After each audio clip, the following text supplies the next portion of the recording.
Welcome to the Real Smoke Podcast with your host, Mick and Charles, the podcast that's all about real people, real cigars, and real smoke. Coming to you live from the Real Smoke Virtual Cigar Lounge, bringing you the best of cigars, whiskey, and all the good times in between. This is more than just a podcast, it's a community of cigar lovers. So grab your favorite smoke, pour a drink, and join us as we dive into all things cigars, whiskey, and just having a damn good time. This is the Real Smoke Podcast. What's up, everybody? Welcome to the Real Smoke Podcast, episode number 11. Who the hell thought we would even get to number 11? Damn. 11. I'm Charles, and with me, as always, is the man, the number one Phillies fan, the Atlanta Falcons, glutton for punishment, the reason my ugly mug is on this podcast, and the soon-to-be the second best beard on this podcast tonight. Let's welcome Mick. What's up, Mick? What's up, my bro? What's up, man? I love how you incorporated our guest into that one. That's beautiful. Oh, yeah. Got to. Because, I mean, you're about to get beaten. Just saying. Definitely. I mean, so maybe someday I'll do. Someday you may get there. I doubt it. I mean, but you may get there. So what's new? Nothing, man. Trying to survive the shittiest work week I've ever had, but happy I get to chill out with some of my boys tonight. Have a good cigar and time with friends, man. I actually in a nice warm space again tonight, thanks to our TriStar brother, Devin. Okay, had to give him a little shout out, little screen time there since he's allowing me to smoke in his garage. But yeah, no, other than that, man, things are good. How about you? I'm doing fantastic. Over here freezing my ass off right now. But other than that, I'm doing great. I'm not in Devin's lounge right now, so I'm over here in the Arctic North. At least that's what it feels like, because I'm sure half of our brothers that are in the New England states are either not as cold or just as cold as we are, and it sucks. Yeah, it's been chilly down here, but I guess the good news is it's not an 8-month winter like it used to be where I came from. So yeah, it's I can handle 3 or 4, but it's a little chilly, a little bit chilly. So we got some big news tonight. This is the first episode that we are going live on the Real Smoke Podcast Instagram page. Yeah, I'm glad we haven't been able to do there. that yet, and we're there. Oh yeah. So, as the ticker at the bottom is saying, if you want to enter in tonight's raffle, jump onto YouTube. Make sure that you like and follow us on YouTube. Subscribe to us on YouTube. Type in the comments #RealSmoke. You'll be entered in a chance to win a giveaway from Beard Apothecary as well as Boveda. So make sure you hit the like and subscribe button and type that in the comments. So let's see. The biggest update I got is we did our second Hat Palooza last week. We had a good winner, but that hat absolutely blew up. It did. Yeah, absolutely blew up. We had right at 100 likes, which compared to the other hat is big, but we had almost 200 comments in there. So I absolutely love that. I know the brand. I know John loves it that he got, his hat got that much airtime and that much play. But this week we have another. We have been gifted another hat. So I got to take the Real Smoke Podcast hat off, which makes me sad because I love this hat. And I got to put on the new hat. This hat is from Valor Cigars. They make some amazing cutters. One of the cutters that I got sent was the American flag. They have the Texas flag and they have the thin blue line flag. But they sent in this hat right here for us to give away. Now, I know it's not a Crown Heads hat, but guys, I would love to see right at 100 likes. I would love to see a couple of 100 comments. We'll put this on there starting in a day or so. How to enter in to win that one, and I will send it out to you probably next week sometime. So we'll get you all that information out there next week or this week. That way you'll have a chance to win. So guys, go check out Valor Cigars. You can check them out on Instagram at Valor_cigars, or you can go to their Etsy page where they sell their cutters at Valor Cigars. So check them out on Etsy and check them out on Instagram. Follow those guys. They are making some great, fantastic products, and their cutter is one of the cutters that I've been using a lot lately. I think it looks like the Batman cutter. So, I mean, yeah, it's pretty dope. Really good guys over there. Really good product for sure. So tonight, guys, I will be repping your brand, repping your hat, and it's a good fitting hat. I know, Mick's one of these that wants these fitted hats, but I'll go for more the trucker style. Yeah, I'm a little bit bougie. At least that's what the wife says. So it is what it is. Bougie. Bougie. So you want to get into some news and get our guest on here really quick? Yeah, let's do it. That beard can't wait forever. Well, let's do this then. First off, we got to do some read. Cigar Public. Okay. The news portion of the Real Smoke podcast is brought to you by Cigar Public. Go to cigarpublic.com to find your cigar industry news, cigar reviews, whiskey articles, and so much more. Again, find them at cigarpublic.com or on Instagram at Cigar Public. So the first story, let's bring it up. There it is. First story is J.C. Newman ships the El Rayo collection for the 2024 TAA exclusive. Today, J.C. Newman Cigar Company is shipping the El Rayo collection to the Tobacconists Association of America members across the United States. This box set contains 10 luxury handcrafted J.C. Newman iconic El Rayo cigars. Let's see. A total of 500 boxes are being shipped to 51 TAA members with an MSRP of $240 per box. America has a rich tradition that dates back to 1612 when the first commercial tobacco shops were planted in the Virginia colony. When my great-grandfather founded our family business in 1895, there were 40,000 federally licensed shop or cigar factories in the United States. Today, El Rayo is the last large cigar factory still rolling cigars in this country. The box includes 2 of the American Toro, 2 of the Angel Cuesta, 2 of the Leroy Newman Collection Edition 2024, 2 Angel Cuesta Shade Toro, and 2 Tampa Smokers First Release. So if you want to find out more, they've got a whole article on this gift set. If you want to find out more, just go to Cigar Public and check it out. And that would definitely be something I would look into.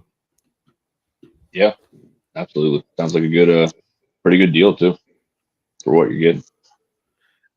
It sounds like they put out some of their best ones in one big sample pack. So it would be a great, if you know someone who is a J.C. Newman fan, that would be a great Christmas present to send someone. Absolutely. If you have a TAA shop near you. So we have one more.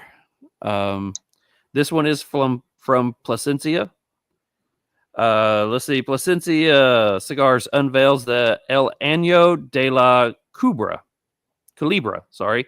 Plasencia Cigars, a premium tobacco grower since 1865, announces the release of the El Año de la Culebra Edición Limitada 2025.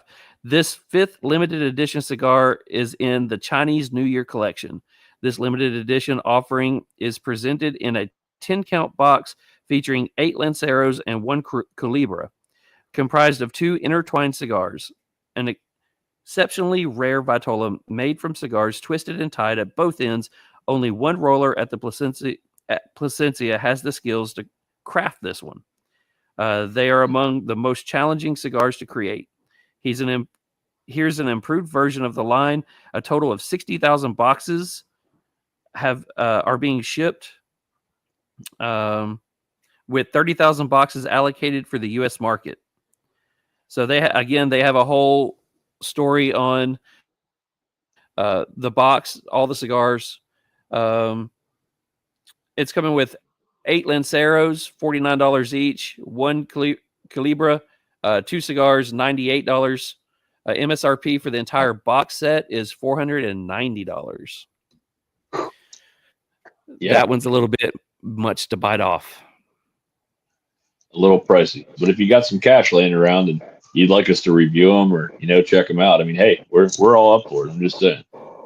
Hey man, I mean, see, I was about to say if you've got that fuck you money, you got no problem doing that. But have you checked out the cigar that we're smoking tonight? Yeah, exactly. Yeah. Maybe Devin here will buy us that box for Christmas and donate it to the Real Smoke podcast. I don't know. I'm just saying. I think that's what Devin should do. I think Devin should buy it and we split it. I think we should do that. I'll keep working on that. We'll see how it goes. So I think it's about time. Let's talk about the cigar and let's get the guest on. You ready to cry that you're smoking $40 freaking dollars right now? We should probably tell that story even before we get into it. We drunk one night, just said, you know what? Let's buy this when we were out at our Herf in Murfreesboro. And the next day we were both like, why did we buy this? And don't get me wrong, we both love Foundation. Great company, solid sticks every time. But you have a hard time with $40+ for a stick. But hey, here we are. We made the purchase. Let's make the best of it. All right. Well, let's talk about it. The cigar we're smoking tonight is brought to you by Beard Apothecary. Beard Apothecary is a small business dedicated to crafting high-quality beard care products made in small batches to ensure freshness and attention to detail. Proper beard care is essential for maintaining healthy, well-groomed beard, and using only premium butters and oils is crucial. These high-quality ingredients deeply nourish the hair and skin, preventing issues like dryness, irritation, and split ends. Beard Apothecary's commitment to using only the best natural ingredients ensures that your beard stays soft, manageable, and looking its best. Come check them out at beardapothecary.com or on Instagram at beard_apothecary. Your beard will thank you. And tonight's cigar is a Foundation cigar, the Tabernacle Night Commander. The wrapper is a Connecticut broadleaf. The binder, I'm going to mess this up, and John's going to correct me on it, is a Mexican San Andres. No, kind of binder with Honduras and Nicaraguan fillers. We bought the cigar for $41.23. All I can say is ouch. Yeah. John even texted us. Mother lover. You bougie bastards. Well, speaking of him, let's bring on the best beard on the podcast for tonight. Let's bring on, he is the beard, the face behind Beard Apothecary, as well as a shit ton of other brands that he loves to rep. And we're going to get into all the different brands that he reps, and we're going to get into how he has to answer to the boss of a Beard Apothecary every night, because she will lay down some business. What's up, John? Nothing. What's going on, boys? So, what's that from? Yeah, fuckers are bougie. Go ahead. Do it. I said, let me see what they're smoking for the night. I'll grab one and smoke it too. So I was grabbing some of the new flamingos, and I looked up the Foundation. I went, what? No way. I was like, that 5-pack? They're out of mind. $40? No. You guys are nuts. That's what makes it. Yeah, we were drunk. Say no more. Yeah. Drunken decisions, brother. We've all been there. Yeah, I mean, you get a couple of guys together who's been drinking and enjoying an entire day, and then you get the, if you do it, I'll do it. Yeah. It's like, I double dog dare you. Yeah, if Mick jumped off the bridge, you get 2? Yeah. Guaranteed that night we both would have jumped off a bridge and our wives would have just watched us. I promise you. No, when our wives realized how much we spent on cigars that night, and we didn't bring any back, we smoked them. Oh, we were literally hotboxing freaking cigars. I had 9. I think Mick had 7. And then you line up what we were drinking that night. I was on Liquid Death and tequila all night long, from about 4 o'clock that afternoon till 11. Note to self. I actually did bring some back, including the one we're smoking tonight. But the wife looked at the credit card bill the next day and goes, "What in the fuck were you doing?" And I'm like, me and Charles, and apparently I was buying rounds at the bar too at some point. So it is what it is. But yeah, that's what the Herf's for. You only live once. See, I showed up with the little bottles of tequila. So I was a cheap date. Mick was like, "Hey, you want something to drink?" I said, "Yeah, I want a Liquid Death." So he was buying me cans of Liquid Death, and I was just putting shooters in them all night. Yeah, I bought at least 2 or 3 rounds. Not a sponsor, but Liquid Death and tequila tonight. It's cold. They should be. They should be. I've actually reached out and tried. Crickets. Yeah, I've tagged them and everything too. They will not budge. They'll like every post, but they won't go any further than that. They don't need to. No. Well, speaking of sponsors, not sponsor, Beard Apothecary was and is the first sponsor that the podcast had. So we have to thank you for that one. I thank you guys for the chance. When you hit me up with it, I was like, "That's a great drink." Yeah. We were all in. I looked at Tanya. I said, "What are your thoughts?" She's like, "They're your friends." I said, "Oh, don't say that because we could be a lot of fucking." Yeah. I said, "We're in." We now sponsor 14 different things. But no, it was a very easy decision. Very easy. No, we appreciate it, and I've been trying to sell it since minute one. Honestly, I told you this personally. I told you this. I said this on the show many times, man. Like I liked the beard butter I had before. I can never go back now. It's honestly that good, man. The smell, the lastingness of it, it's amazing. And I'm not just saying that because you're a sponsor of the show and whatever. Like, it fucking for real is like the best shit I ever used. I've actually gotten 4 or 5 guys at work that are now like, "Yeah, I can't go back. It's the best shit I've ever had." So it's great. The funniest was I saw one of the winners, Josephus. I saw he won some, and he called it beard jelly. And I literally, I saw it the other morning, and I couldn't stop laughing. I was like, that's the greatest thing I ever heard. Beard jelly, whatever works. But yeah, Beard it was. jelly. This was all born out of the cigar community. That's how it all happened. Tanya had she had a candle company, and that started during COVID because I was working and I was doing inmate visits. So I spent 25 years doing gang intel back in Connecticut, and when I retired, I was miserable.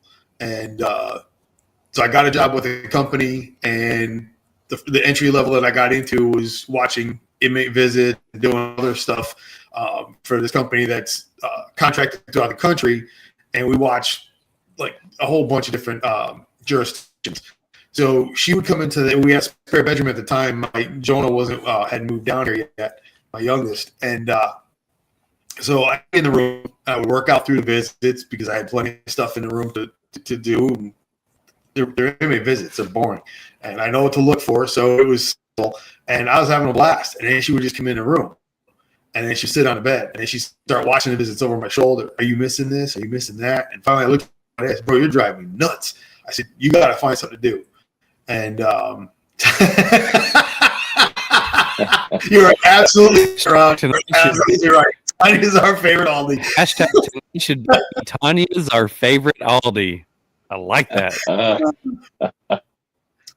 So yes, that's great. So she's driving me nuts, and I finally said to her, "Listen, you got to find something to do. I can't like this."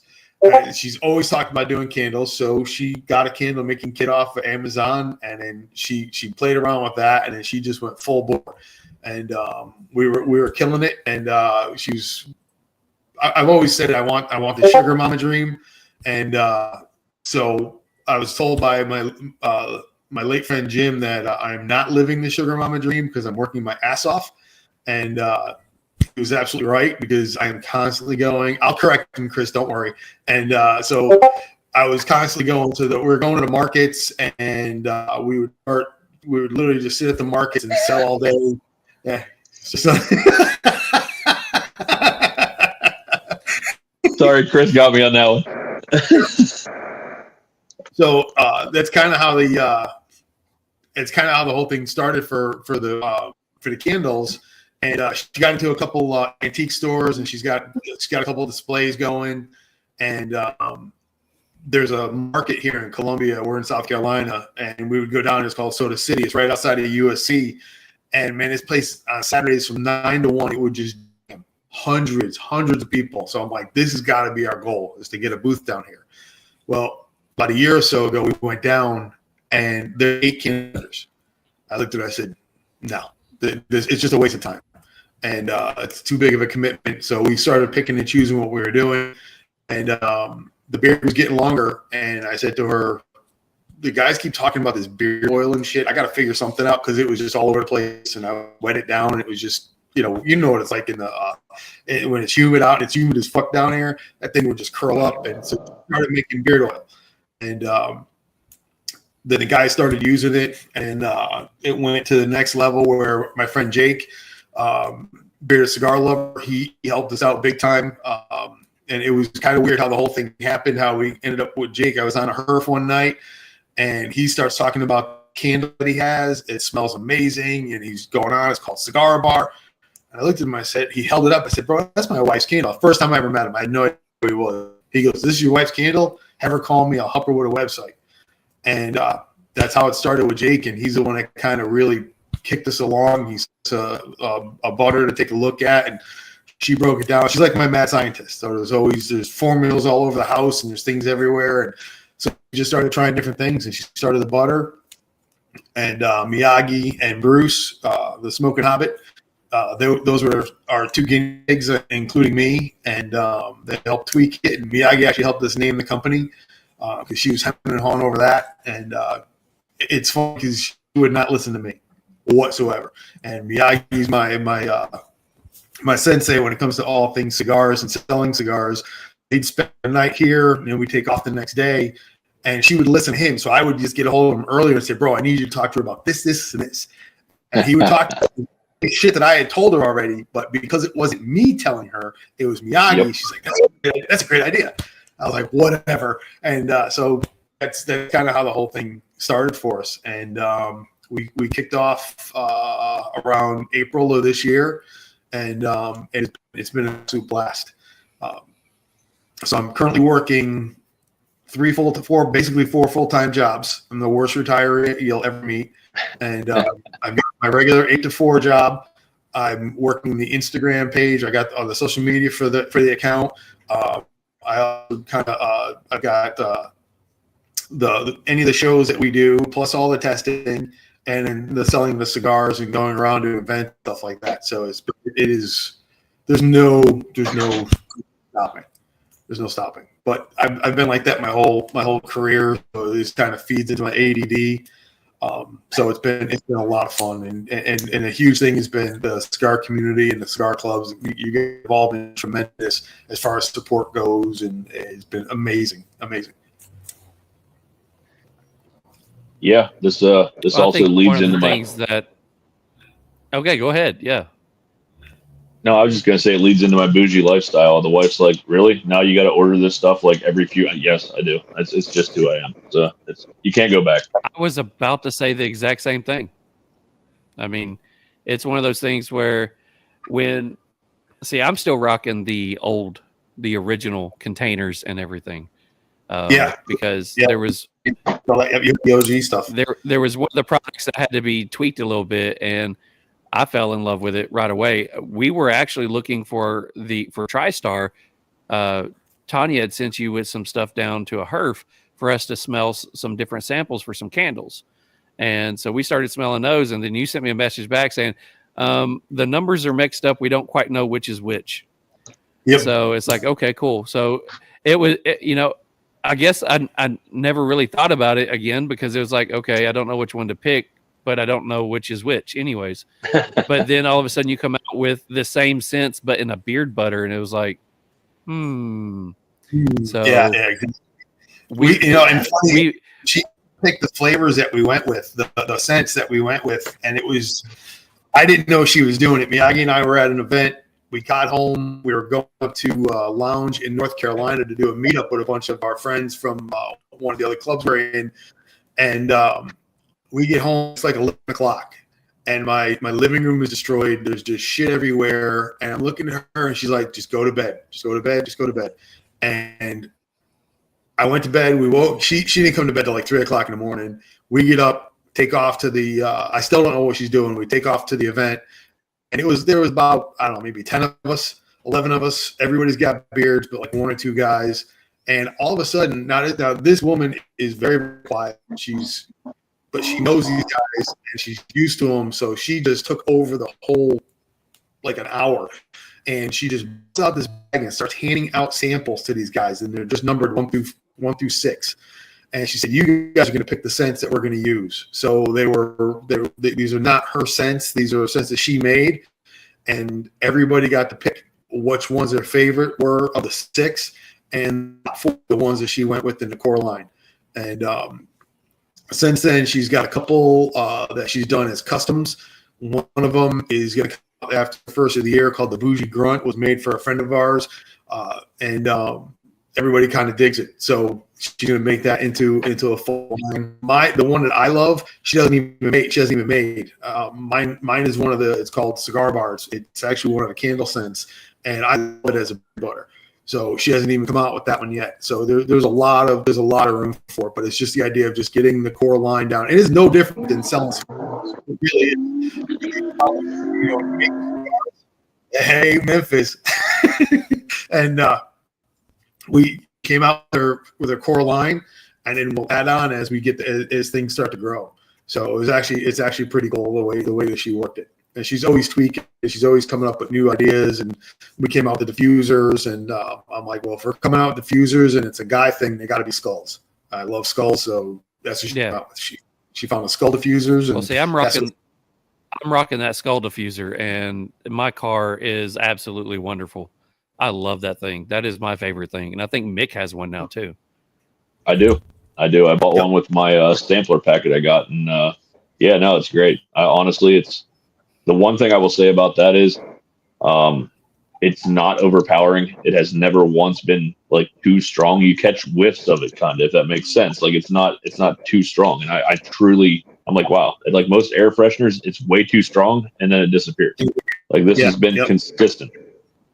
So yeah, and this is all. I don't ask any questions. I don't do any measuring. It's all her, and it's been very cool to watch her do her stuff. And and the best is when you guys see me trying to work the website, because for me it's just a challenge accepted. Let me see if I can break this bitch, and I haven't broken it yet, and so that's been good. But give it time. Give it time. But yeah, I had no idea that the IG was going to be so full time and so much work, but it's still a lot of fun because it's we've just met some really incredible people, and the best is every time she gets an order, she'll be like, "Do you know this person?" I'm like, "Yeah, I know that person. That's so and so from here. That's so and so from here." And she got one day. She goes, "You know this person?" I'm like, "I don't know that person." And it was awesome to actually have somebody that we didn't know who it was. I found out afterwards who it was. There it is, the beard jelly. Beard jelly. Yep, that's great. So I know I have a phenomenal beard here, but I'm low-key sold already. Like I kind of look at it as a sign because like I've been trying to think of some like Christmas gifts to get. I can't think of nothing better than like solid air fresheners like that. That's always been my biggest pet peeve. Is something that like smells okay in the beginning and then just like disappears and then like can't smell like one day after. And so just from hearing them, I'm literally doing that tonight. I'm gonna get some, and I'm so excited to try them. So I just want to throw that in there. She's running a special right now. Spend $35 and get a free beard oil, and then she's if you're looking for Christmas stuff, it's got to be the order's got to be it's got to ship by the 17th. So you've got to. Nice. I was about to say, John, let's do this. Let's give you a full blown ad on that. Let's talk about that one. What kind of special is she running? So it's spend $35 and you get a free beard oil, and there's it's going to be one of the 4 cents. She'll pick this that she sends you, and then all orders for Christmas, if you're looking for holiday stuff, it's got to be done before the 17th, so it can get for Christmas. There you go. I'll let Devin smell my truck before I leave tonight. It'll be all right. That sounded super weird, and I'm never going to say that again. Ever. Okay. It would have been really weird to smoke the beard. Just let them lean in and give it a little sniff. Oh, yeah. You want to smell that too? You want to smell that too? No? Okay. Whatever. Hey, Charles, are we Go going? ahead, Devin, please go in and sniff his beard. Right? What? It's creamy. Yeah. It's That creamy. one, even for me, was too creamy and nutty.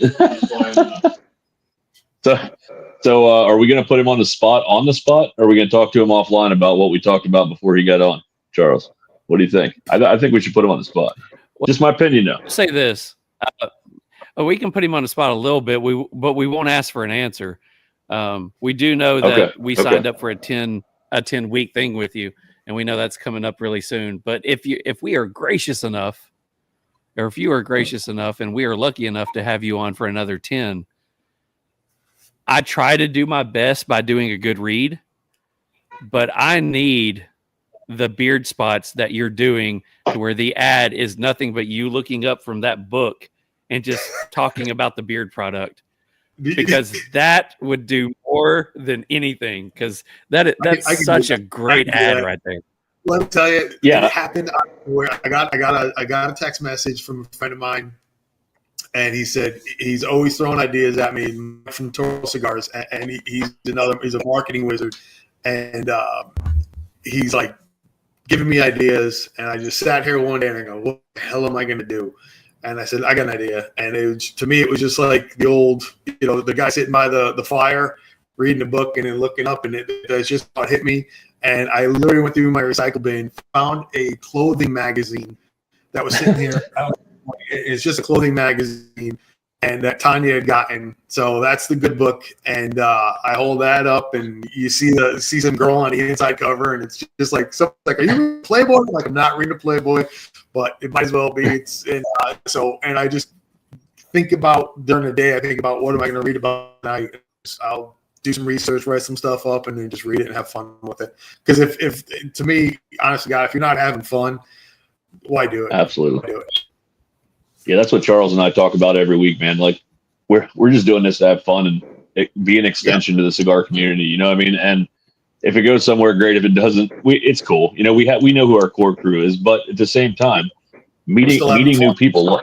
Meeting new people, like you said. One of the coolest things to me is we get new followers every week, and people reach out, and you were right about the Instagram thing. Like, I feel like I have to respond to every person because, I want to keep them vested. I want to let them know that, hey, we are here and we care. We're not just trying to get followers or likes or whatever.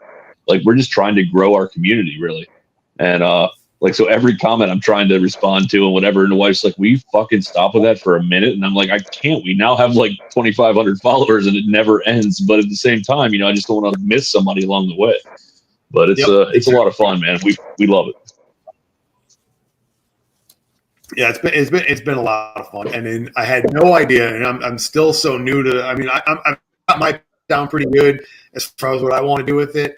But when I started this one here, we started with the business page, and I was like, man, I got the shittiest music that I got to put to the stuff. It's just not me.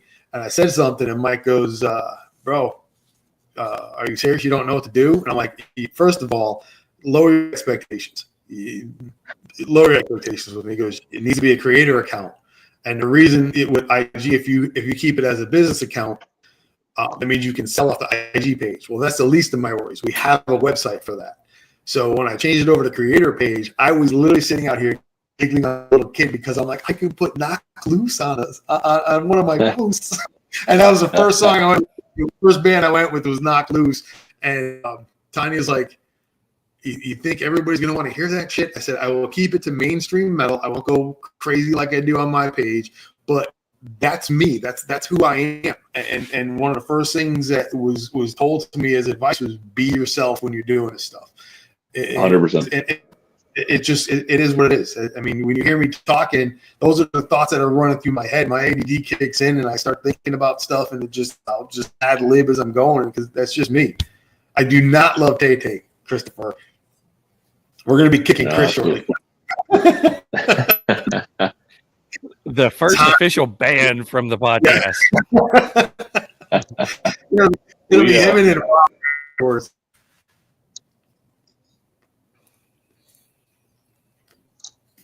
Oh, Okay. Did we lose somebody again? He's back. We good? Okay. We're good.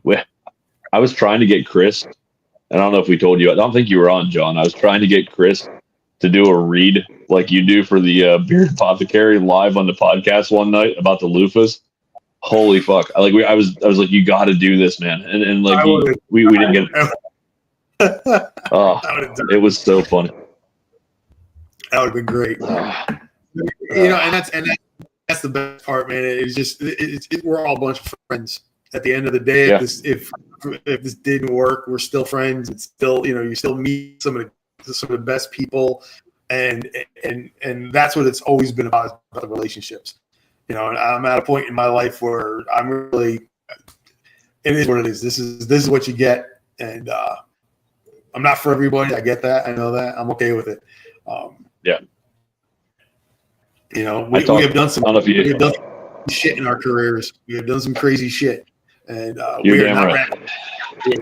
You're damn right. Yep. Yeah, I don't know if you heard last week on the Shapia show. I probably said that wrong again. I always say it wrong. But on when we were on with them, we were talking. Good job. I got it today. Fuck yeah. But we were talking a little bit about. I'm like, yeah, that's what's amazing about the cigar community is I said I've never actually met John in person, but I feel like he's one of my brothers. That I've never like. It's crazy. Like I feel like we're tight and we fucking never actually met. I mean, we've talked a ton, but we've never actually met. So it's just cool, man. It's just how it brings it together.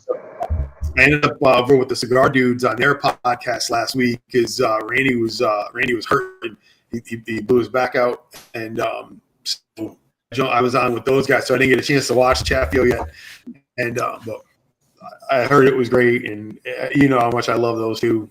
Those are just good people. So, they talked highly about you too. They gave you a huge shout out. Yeah, they're a lot of fun. Actually, their cigars, and I remember I met them with TriStar. Was the first time I met them, and so for me it was kind of easy. It was just believing what they do, and we're ordering 5-packs and we're ordering cigars, and Crystal's going to the living room packing that shit. You know what I mean? While we're live, that's legit right there. That is a small craft brand right there. And it's just getting into people's hands. It was just getting into people's hands. Yeah, absolutely. I will say one of the things that I have the butter, but I have the car diffuser, and I brag about that thing constantly. But the best thing about having that thing is I live out in the country. I have a little less than an eighth of a mile uphill rock driveway that I have to go up and down every morning. So as I'm going down there and that car diffuser's bouncing, that oil's getting spread out through the cap, and it's like a refresher every morning. And my daughter's back there going, I love that. She's like, it smells like your cigars. And it's like, yes, it does. Well, the cool thing was when she did those, what are we going to go for scents? I said, stick with the candle scents. That was for the cigar scents and the pipe scent, and a lot of the ladies absolutely love it. They love that. They're always asking for. I would rather a manly scent when it comes to my candles, and we get that a lot at the event that we do. So that's why she's been rolling with it. She didn't even do her Christmas scents this year. She didn't even go with it. Those are all special order and a direct contact. That contact her, contact me, and she can make him special order, but. She didn't even do them this year because everything's wrapped around this. I got lunches. I got my boy Steve up in Ligonier, Pennsylvania, and he literally sells the candles at his shop. He puts his logo right on the candle. He sells them out of the shop up there. She wholesales them to him, and he's bought a ton of the wax melts and he burns them in the lounge. And people come in, they love the smell of it. They love the smell. Yeah, she stumbled on one, and she came out with the new one, leather bound, and it's that it just reminds you of being in like an old bookstore with that leathery smell of books. I love that leather bound. So, and those have good chances. Leather bound is that's not where my mind went when you first said that, but okay. It's been a long right. week. Calm down, 50 Shades of Grey. Right? Mick and Devin over here talking 50 Shades. Here we go. Yeah. 50 Shades of Mick and Don't hit the middle button. Don't hit the middle button. Me and Mick's going to have to get up with you, and we're going to have to let Tanya put together some kind of sample that's going to be good for, beard or for butter, for oil, for candles, and do something for the podcast. And she's actually looking that's going to be really good. One of the big things that we're going to do come the first of the year is she wants to go. She's looking at formulas now for like beard wash and conditioner, and we're looking for combs and brushes. And she wants to do like when she does a sample pack, like you buy the Cheap Shops sampler pack, and you can get the butter, you can buy the butters, you can buy the oil, a brush, comb, whatever, and it'll be all in one pack, like as a gift pack. So that's what she's looking at. So you can. John is asking, can we buy the melts on your website, or is it a separate company? No, you can do it through. It's just direct message me on Beard Apothecary and have her do it. She can do work on those, because once those come in, I just got the website's getting an upgrade. So once that upgrade is done, I can add the melts in there. I'm not doing anything to it right now, only because it's just it'll just make a mess of it when it's got to transfer over. So the melt and stuff, that's easy.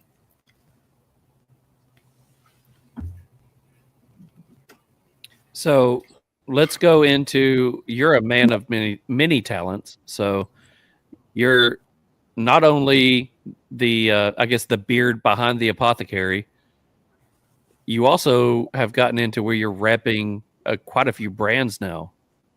So what brands are you're currently repping? I gotta get this all right. So Family by Loyalty, Big Sky Cigar, 1966 cigars, Lore cigars, Chaffio, Silent Hero, HDA. Oh God, don't let me forget. Did I get everybody? I'm forgetting someone. Bar P is another one. I think that's it. I'm hoping I didn't forget anybody. I think that's real all. Quick, Rob says we need a TriStar gift pack that has oil, butter, and a diffuser in it. I agree. We need that. Kind of an impact we've had on Rob? He's growing a beard. Yeah, I saw that. He kept winning oils and butters, so he's like, "Fuck it, I better grow something." Yep. That's awesome. So you've got the brands that you're repping. Is there any of the brand? I mean, tell us something about some of the brands. I mean, where you can find some of them. I mean, the floor is yours, so you can. This is a chance for you to rep any of the brands or all the brands you want. So the whole thing started with Miyagi. It really is where it all began. Is Miyagi was working for Family by Loyalty. PCA 2023, he got picked up by Blackbird, and he talked to Alan and told Alan to he needs to take me from South Carolina. And one night for about 2 hours, Alan and I talked on the phone, and it kind of and I loved it because it was more of who am I, why am I doing this, why do I want to do this, and we just hit it off. And he's really one of those, Alan and the whole crew. There's nothing I wouldn't do for those guys, nothing. And those are my brothers and sisters down there in Florida. So it was very simple to work with them.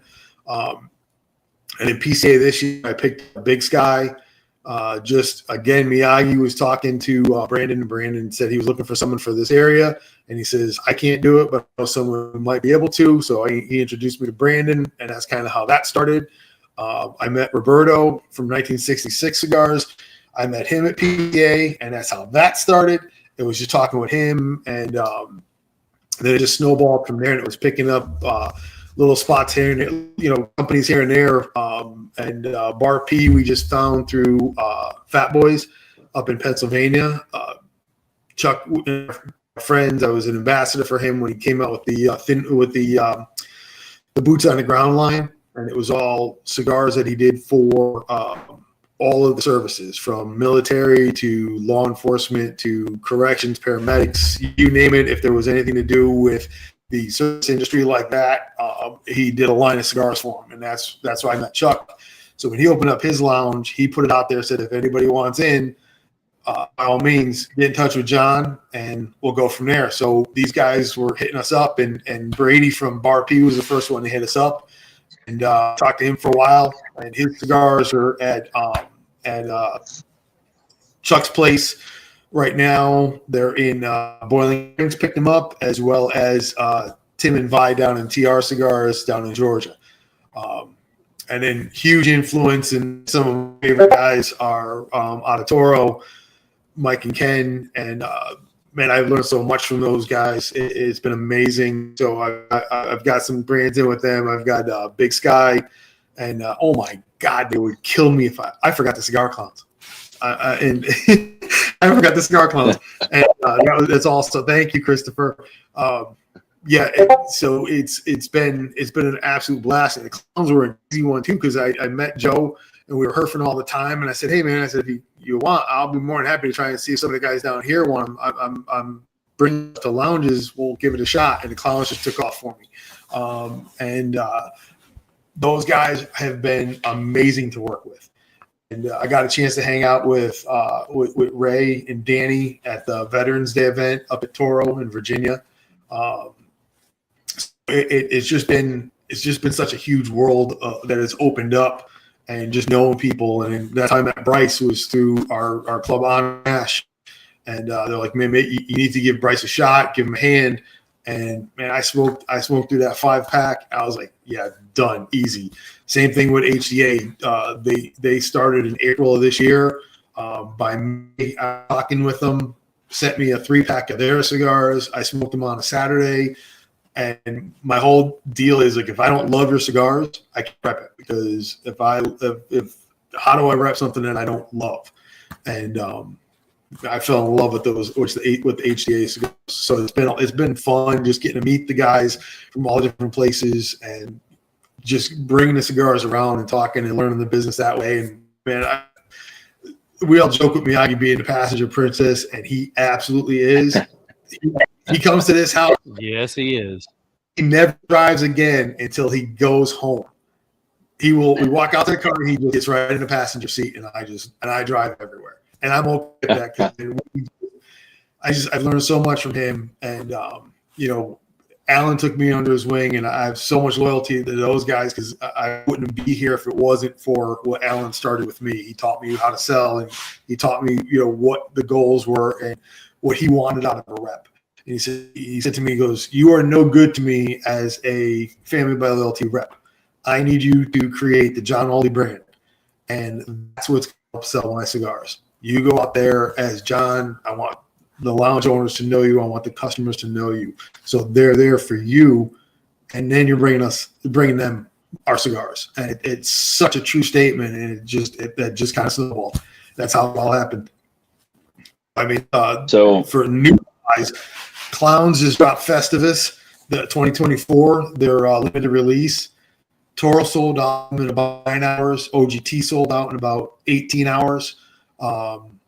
They're just flying off the shelves, flying. It has been like lightning, and the cigars are phenomenal.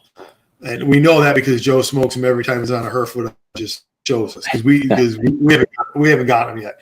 So they literally dropped. Toro was the first shop to get them in the country to sell them, and pow, they were gone in 9 hours. Sold out all of them. Wow. Yep. So explain this to me, I guess, because A, I'm curious, and B, because I may need a retirement plan in about 6 years, to keep me busy. So how does it work repping for so many brands? Like, does it overlap? Like, is it hard to get into one place that you're already repping for in that place? You know what I mean? Does that make any sense? Is it tough? The hardest part about it is I take every brand personal. So like if I go into a place and have my cigars there that I brought them and they're not moving, I take that personal. So I want to find out why that brand isn't moving. So I'll go and do a pop-up event. I'll help them move the sticks. I'll figure out, see what's going on with it. Because I take that. And so when you go into a place and if they shit on a brand that you're bringing them, you can't take it personal because you've got other stuff that you want to sell them. And I've been in places where I'm like, fuck that guy. Like I can't say fuck that guy because that guy could be a huge account for me for one of the other brands. But one of the early lessons I learned was when you go in, you look at the humidor, wander the humidor, and you really got to be. And everybody knows I'm a cigar smoker first. And when I go in, you hit the humidor, you wander around the humidor, you look for something, find something. I'll sit down and I'll smoke. The guy that walks in and just says, "Hey, I'm so and so from this brand. I want to try and sell you these sticks." Yeah, that's not me. That's not me. I want to go in. I want to meet you. I want to see because I've walked into lounges. Tiny's been with me. We walked in, I walked around the humidor, and I was like, "Yep, nope." And I knew a dude comes up. He's like, "Hey, can I help you find anything?" And I said, "Yeah, you have any 5s from LFD?" I know he doesn't have them because nobody's fucking got them. Yeah. He said, "No, I don't have any right now." I said, "All right, man, no problem. I'll step back later." And we left. And she's looking at me. I said, "Everything I rep, it's not going to work in this place, and I'm taking the high road to get out of there. And I'm telling them a rep, and I'm leaving because it's not that lounge will not do what we have justice." And so, for one of the lessons that I learned was, it's not necessarily about quantity; it's about quality. I want to be in a quality lounge that's going to do right by the brand, and that's going to smoke the brand, that's going to understand the brand. Because when I leave, it's on them to sell it. Craft cigars are a hand sell. It's not something that you can just walk in and people are, you've got them. But for the most part, when you got your guys that go in and they smoke legacy stuff, unless you're introducing them to the new stuff, they're not grabbing it. They're not grabbing it. So you really got to look at it. And I know that every brand that I rep is not going to work in every lounge I'm in. And so it's literally walking in and picking and choosing which brands are going to work here and what I think is going to go. You know what I mean? I always tell them this is what I represent. These are the brands that I have access to. What do you think will work for you? This is what I think is going to work for you. You're looking at price point. You're looking at traffic. You're looking at the age of the people that are coming in. Some of the brands you got those. Everybody's in their 50s and 60s, and are they going to gravitate to some of the newer stuff? Probably not. They're going right for the Perdomos. They're going right for Padrones. When I do an event, I will tell you, here's my line. When I go to Tobacco Merchant in Columbia, Justin, the guy that runs it, he's got a whole section, and it's everything that I brought him. He calls it the Bearded One section. And that's my section. So I go over there. He's like, "What are we repping today?" And I'm like, "We're doing everything." I was there Tuesday. I said, "What's today's event?" I said, "Today we're doing lore. Lore is it for today." So I set up on the outside. I brought myself my camping chair. I set up all the stuff on the camping chair. It was cool as shit. And that's where we sold the cigars out of. And it was, but when I'm working the humidor, I'll go in and I'll go in there with the people and I'll say, "What can I do for you? What are you looking for?" "Well, I normally like this." And well, let me show you some of the new stuff that we have here. If they don't like it, they don't like it. But I will find something for them in that humidor because it's not just about, I'm not going to shit on them because they're not buying the craft stuff. They're just not used to it. Yeah. I'll try. If not, I will talk them into something else because it's about the sales for the lounge. I'm trying to help the lounge out as well. I love working a humidor. Love it. It's some of my favorite thing to do. I don't even care if I'm just stopping over there to say hi and check out my stuff. If someone's in the humidor, I'll go in and talk to them. And 9 or 10 times they're leaving with something that we brought in. They're leaving with one of our sticks just because it's take a shot. Take a shot, try something different. Oh, yeah. Absolutely. So I'm going to talk about a couple of the brands. Well, one brand and one podcast. So let's talk about the clowns. I am someone who frequents the Cigar Dudes podcast, and I have been, for somebody who never wins anything, I've been lucky to win a shit ton from Cigar Dudes podcast. And I'm not saying that for anybody else to jump on there and just blow my winning streak, but I just happened to be on there. And the cool part was I was watching from out here smoking a cigar, just got done with work and was taking care of some other work, and was watching the live. Decided, okay, time to go in and take a shower. Went in, took a shower.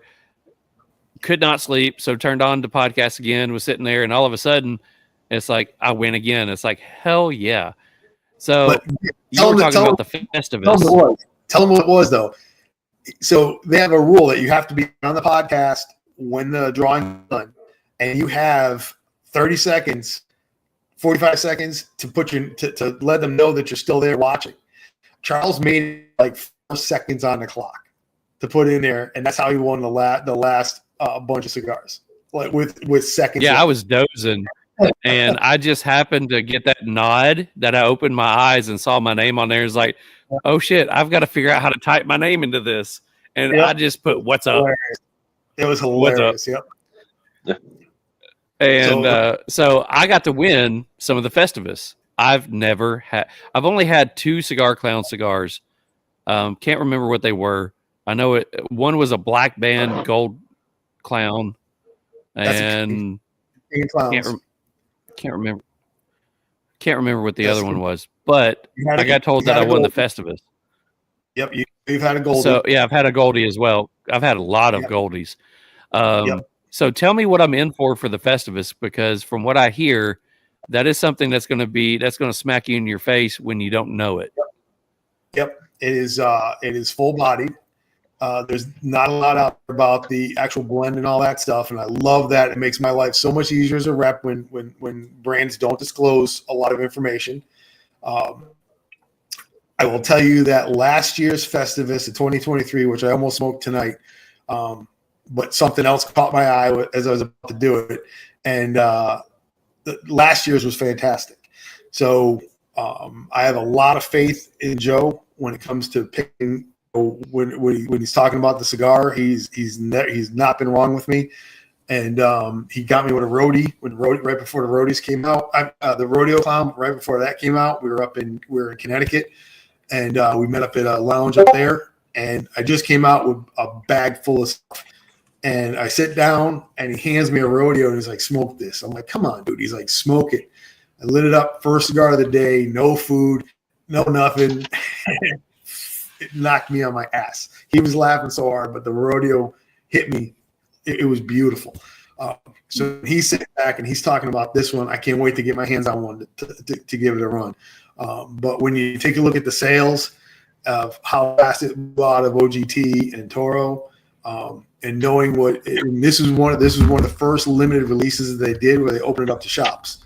And usually it's done just online, a couple of online places. Before it was just in local places back home, back in the New York area where they would go, and they would sell out in a heartbeat. So you were lucky to get anything in the limited releases. So now to have such greater opportunity to buy this stuff is even cooler. I think it really opened up the brand. I have smoked more than my fair share of clown sticks. I have had nothing that has not been like, I just want to smoke another one. They love the clown sticks. They're just, they do it right. They don't put out shit cigars. Everything that they do, they test, they work on, and when it's ready, that's when it goes out. They're not rushing to get sticks out. So they're very cautious about how they put things out, and they want quality cigars. And they'll use different places from Nicaragua and whatnot, and they'll go to different spots to go and have the cigars done. They've been nothing but bangers. Goldie will be back out in January. She's probably going to get her own line. So going to be a line of Goldie, and I think they can run with, talking with Ray the other night.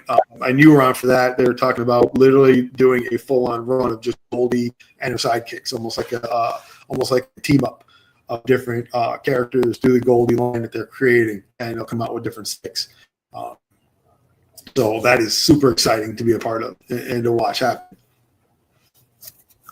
Well, I know that when I was on there, I sent you a message because they said, they asked, doesn't Charles have a podcast that he's on? It's like, yeah, well, hit him up. And it's like, hell yeah.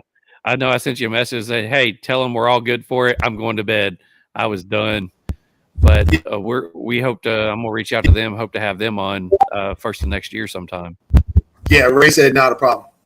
Those guys said that's easy. They'll do it. That's awesome. Yep. Awesome. Yeah, Ray's all in. Yeah, we enjoyed them when they were on TriStar. They were great.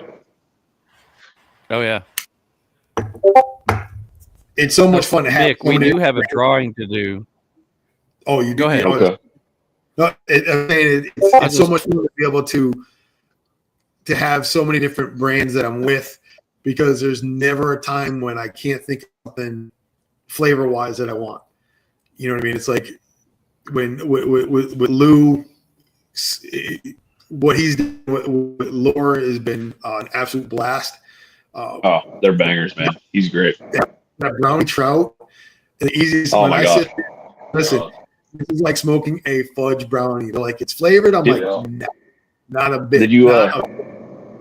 I can't stop talking about those guys. And yes, we fell in love with Lou and how he can tell a story and how great of a dude he is. Like I feel like I've known him forever too. But that fucking cigar, man, that's like literally it's between that and the Red Meat Lovers for me for cigar of the year. That says something, man. He's competing with fucking Dunbarton his first year. It's impressive. Let me ask you this: have you tried a walleye? The Jolly Walleye? I did. Yes. Yeah. Yeah. Holy shit. Banger. We got a pre-release sent to us, and that thing was freaking amazing. Yep. Lou sent me. Well, I want him here that night, and I wasn't about to say no. And so I got that packet, and I ripped one of those open because I love Habanos. And I was sitting here that night, I was just watching podcasts, and I was like, oh my God, rock solid. Rock solid. His palate must it's equally align with us. It's unbelievable. Like everything he makes, I'm like, fuck yeah, I could smoke this over and over again. Like because he's okay in every one of these cigars to hit production, and every one of them's a fucking banger. Like he knows what he's doing. It's impressive. I'm a big fan of complexity, and I like cigars that are going to be that aren't boring, that are not that. I don't need a grass cutter when I'm sitting out here to try to unwind. And, I joke with everybody. I'm like, the reason that I smoke cigars and as many cigars as I do is this way I don't catch a body. And that is literally this is my Zen time, whether I'm watching podcasts, being part of them, or just sitting out here by myself and chilling. This is how my brain decompresses. And me too. I want something that's going to keep my attention. And that's why I love the craft stuff, because those guys know how to keep attention. They get it. They get it. Yeah, by the time Thursday rolls around, when we're doing this, or even Tuesday night with the Herf crew, like I need that hour and a half, 2 hours to just forget about the shit that's going on. You know what I mean? And it's definitely my form of meditation, and it's incredible, man. It's just, and look at all the people we met over the course of just a few years, man. It's incredible. Yep. I'm sitting in Devin's damn garage right now. I wouldn't have been doing that if it wasn't for the Herf group. So. What's up? I will say that, me and Mick has talked many times, and over the people that we've met through the Herf crew and the people we've talked to on the podcast now, we always have that. If we're ever lucky enough to have a cigar brand that actually sponsors the podcast, we have like a top 5 that we love. And, Lure is one of those that's like, you can't say no to. You can't say no to the quality of the cigars. You cannot say no to the quality of the person behind it. I mean, it's all just fantastic. I will say. Sorry, take John. a look at Go ahead, Nick. No, go ahead, bud. We're talking about the people that not everybody's got to be a serial killer. This is true. This is absolutely true, Rob. When you look at the people that we've met through this, and I remember the first time talking with Brian from Cavalier on podcast here, and then he did you guys had him over in TriStar, and then getting to meet him at PCA was legitimately just meeting an old friend. You know what I mean? And just we're both of us sitting there with our 100%. watches. It's just the piece of it that, you know, you're not getting that with the bigger companies. That's what I love so much about this is we've hung out with these guys on Hearst, and then now you're in a room with them, and it's just like they're being on the Hearth. You know what I mean? For me, it was Josh and Sin from Dissident.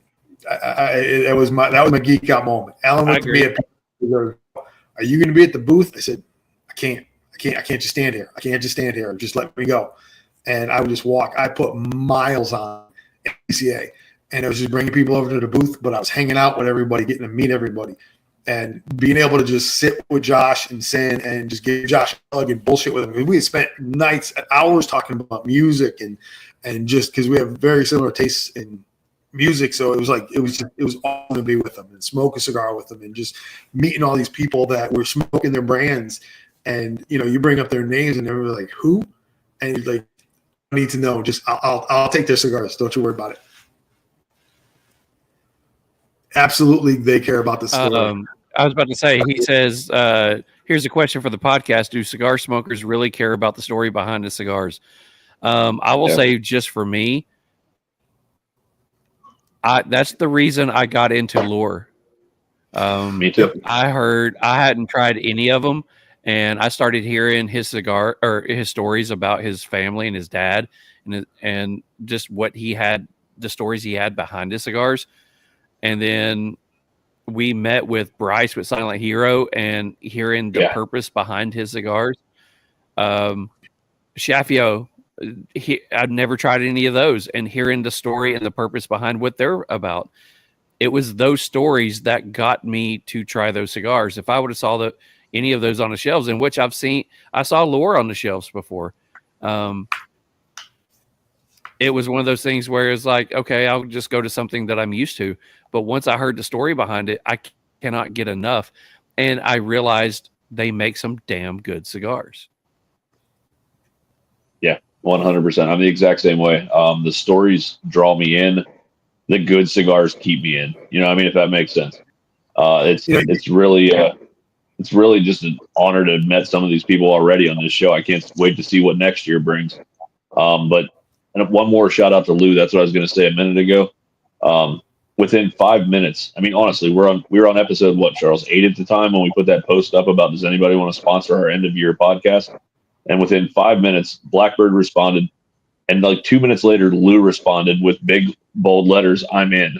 And I'm like, bro, I'm sorry. Blackbird beat you to it. But he's like, I still want to send you something to give out that night, whatever. I'm like, man, this fucking dude, like he's a great guy. He cares about what we're doing. We care about that community together. And his stories are just amazing. Cigars are just as good. You know, it's impressive. Yeah, and I've heard that too, that all people care about is the price, the total, and the performance. I can say it on both ends of it where I've seen it where that's what people are into, but you're going to get those people more often than not that want to know the story behind the cigar and want to know more about it. And they're okay with paying that little bit of extra for something that is as handcrafted and the story behind it. I've worked with Mike from Traficante for a while. I've known Mike for a bunch of years. Absolutely love that dude. His story is like when I'm working with his, because I got his cigars over here at Tobacco Merchant. People hear that story, the backstory behind it. They're like, "Get out of here!" I'm like, "No," and that's where and then as soon as they see Cocaine Cowboy, the barber pole, they're like, "I gotta have it just because I gotta smoke that cigar." That cigar is fantastic. You know what I mean? So it's like you sit there and for me, the story is more important because you get to understand what the people put behind the cigar. That's what I talk about, the difference of, and we've been pushing big time the idea of that we are not in the boutique business. We're in the craft cigar business. And to me, there's a very big deal with that because boutique, I think of like, you got your Padrones, you got your big guys, and they have their boutique style, their small runs. They can have the boutique. The craft for us is about what these guys and girls are putting into their cigars. It's the passion and the love that is in there. They don't have, and everybody's heard me say it, they don't have the the money behind them. They don't have the opportunity to have a shitty line. You can have a shitty line with state, a shitty line with this one, with that one. They can eat that cost. These guys have to come out with They have passion and purpose. Right. And I'm not saying the bigger brands don't, but it's lost in the bigger brand. I can tell everybody knows the Padron story. If you're a smoker, they know the Oliva story. There's not much to it. It's generational. Where these guys are doing something different. Lou is doing this because of his relationship with his father. Mike did it because of his job. Alan did it because of his love of cigars and the story behind the line and the family, the loyalty piece of it. The Clowns did it because of their friendship that grew into it. You know what I mean? Bryce, what he does. Zach and Andre from HCA, what they do. Their love of the cigar. It's not about the money. Everybody wants to make money. And you guys all know the saying that if you want to make $1 million in the cigar industry, how do you do it? Start with $2 million. Start with $2 million. Right. These guys, they're not there for that. You know, they're there for the love of the cigar and for what they think that they can bring to the community. And I'll take that all day long. See, you're talking the difference between craft and boutique, and I get that. And you know, that's one of the things. I think I started using the word craft about the same time you did because I think it fits. I also have changed where when people say, you know, do you smoke cigars? I will say, no, I don't smoke cigars. There are a lot of people who smoke cigars. I enjoy and experience cigars. I want to enjoy the nuances of what I'm smoking, and I want to experience the lifestyle and the stories that's behind it. So I get exactly what you're saying. And, you know, I mean, there's like what they said, you know, about Price and Vitola and stuff like that. That's people who are out there to smoke a cigar. They have their cigar and they want it. Right. I want to experience the nuances, and I want to know the people who make it. I want to know what they went through. I want to know what they've got coming up. I want to know why they got into it. And that's the reason we do this podcast is we're not trying to learn wrapper, binder, filler. We want to know about why Granddad got you into cigars. Yep. Yeah, you want to learn wrapper, binder, filler, go to the website. Take a look at the website. That's what I say all the time. Yep. They say, have you heard the story behind the original Synesthesia by Ozinger? Oh, yeah. And that's another reason that, you know, that's another part of what I love about cigars. Me and Mick was just talking about. I just got a message from Tim today. And he's looking to be on a podcast, and he's, you know, the story about his dad. And if you want to listen to somebody talk about stories about their dad, get Tim to start talking about Jono. I mean, good Lord, he's got stories on stories. So I was just super excited when you sent me the picture after meeting him, and I'm like, holy shit, we may actually get this guy on the show.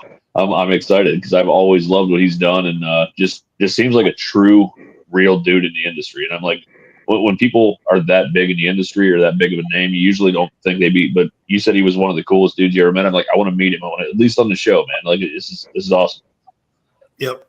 Tim is one of the most personal people I've met.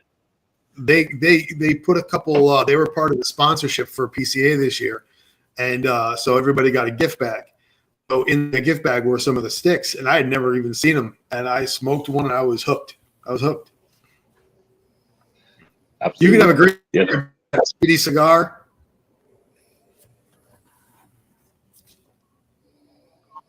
Okay, I did not know that. Huh. Yeah, that's the thing about synesthesia. Some people they see in sounds, they see in colors. And that's the whole reason behind what his dad was getting into with the synesthesia. And there's all different kinds of, I guess, aspects to synesthesia. Hey, Mick, you want to get in? I know we have a drawing coming up, but since the drawing does happen to be with the guy that's on here, you want to, instead of doing it later, you want to go ahead and pull that up right now? Yeah, man. Let's do the drawing. And we got a couple of hot boxes to get through. I know John's like, fuck, I thought they forgot tonight. No. We got hot box questions. Guys, if you want to get in on the drawing, all you got to do is type in on YouTube #RealSmoke. I do like what Chris said that, you know, Tanya is the best Aldi. That should have been what it was tonight. But type in #RealSmoke. and I'll go ahead and get that set up. So, while I do that, I'll let if Mick's got any other questions, go ahead and shoot those off. Man, I didn't even prep for tonight because I was like talking to John's like seriously talking to my brother. So I just figured we'd wing it tonight. Usually I have like 20 questions lined up, but man, we appreciate you being our first sponsor, and we appreciate you supporting us through this, man. And like likewise, we want to support you and your brand because we truly believe in it. If you produced a shitty beard cream, I'd have a hard time with it. But honestly, the beard butter is like the best shit I ever used. So I know I've said that 100 times, but we love it. I want to know that if it was shitty, so that would be very important as part of quality. Yeah, just like you said with not representing shitty brands, you have a hard time with that, man. Like we're the exact same way with everything. We want stuff we actually believe in, so we appreciate you, brother. Yeah, but Charles gave me that. All right, call. so the giveaway tonight is for a beard oil as well as a humidor starter pack from Boveda. Let's see what we got.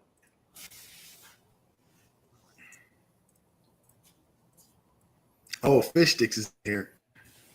Fish sticks is there. Oh yeah, we got a lot on here. C Nomad 72.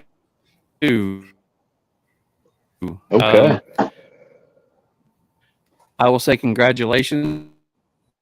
You have about 24 hours to do that. So if I hear from you, great. If not, we roll it over to next week. So C Nomad 72, send me a message at on Instagram. You can either do the podcast or you can do either Mick or myself in person, and we will we'll get that out to you.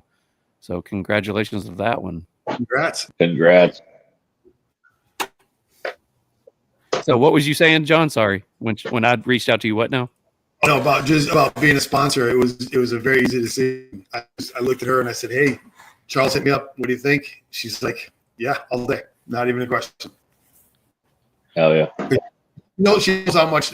For me, it was when we moved down here. I had no friends. We moved down to South Carolina, and I left everybody back home, kid included. And then I got. We are the same people, aren't we? Yeah. It was just one of those things. And sure as could be, finding, and it legitimately was Nigel. When Nigel was with the club that could not be named, that shall not be named. That's how I got involved in the cigar clubs. And I used to think I smoked good cigars until I met Nigel. And he was smoking shit I never even heard of.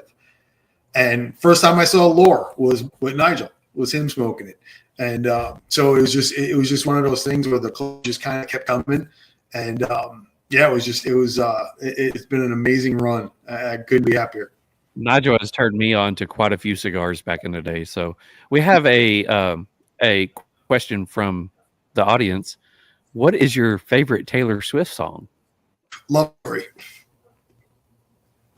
Because it's me and my wife. It's me Tanya. So inquiring minds want to know, when is Aldi coming out with a new room massage gel?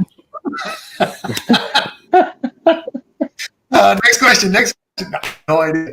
I don't even know what that is. There's fish sticks. Which color loofah would you need to use for that? Yeah, I don't even know. I am not a closet Swiftie. And here's the man that we've talked about many times, Mr. Lou. Hell yeah, Lou always tunes in, man. What a great dude. I love always it. supports us. I don't know how. I mean, Lou was all right. So you want to? Yeah. You know, Lou's everywhere. Every time I look into a podcast, he's saying hi to somebody. as in the middle of. So you want to jump in? In the middle of the event, Lou was like, "How's it going?" He's like Yeah. He's like that. He's like his dad. How's it going?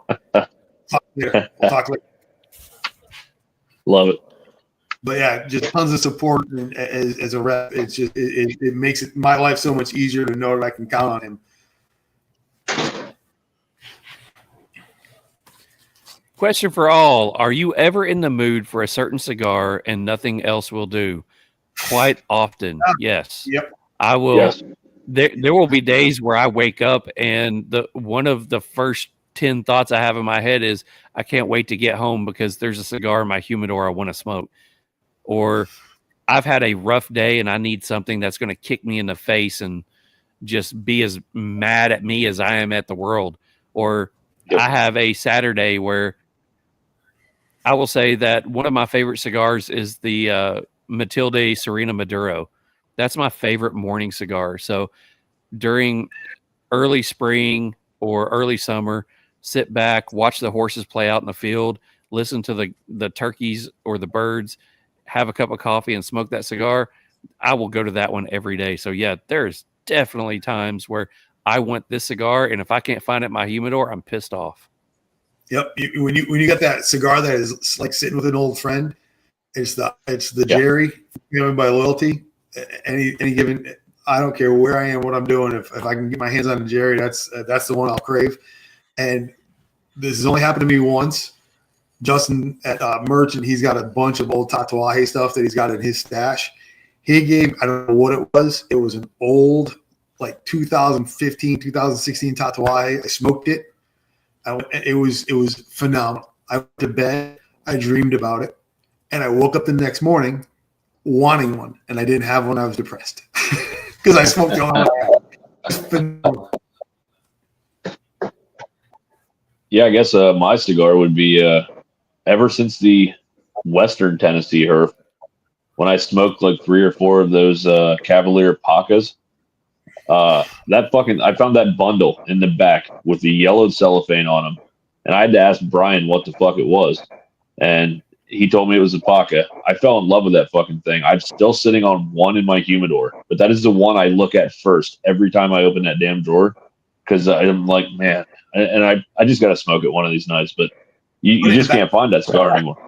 Put it in the back so you don't have to look at it. Put it in the back of the humidor. Yeah. Don't look at it. But that is that one that I crave every time because it's just a smooth, it's like you said, like an old friend. Like every time I'm like, fuck, I love that cigar. Like, I mean, trust me, there's 800 more I can name that I love, but that's the one I think about most because I think it's because I have probably one of the only ones left anywhere, and it's sitting in my damn humidor and I can't smoke it right now.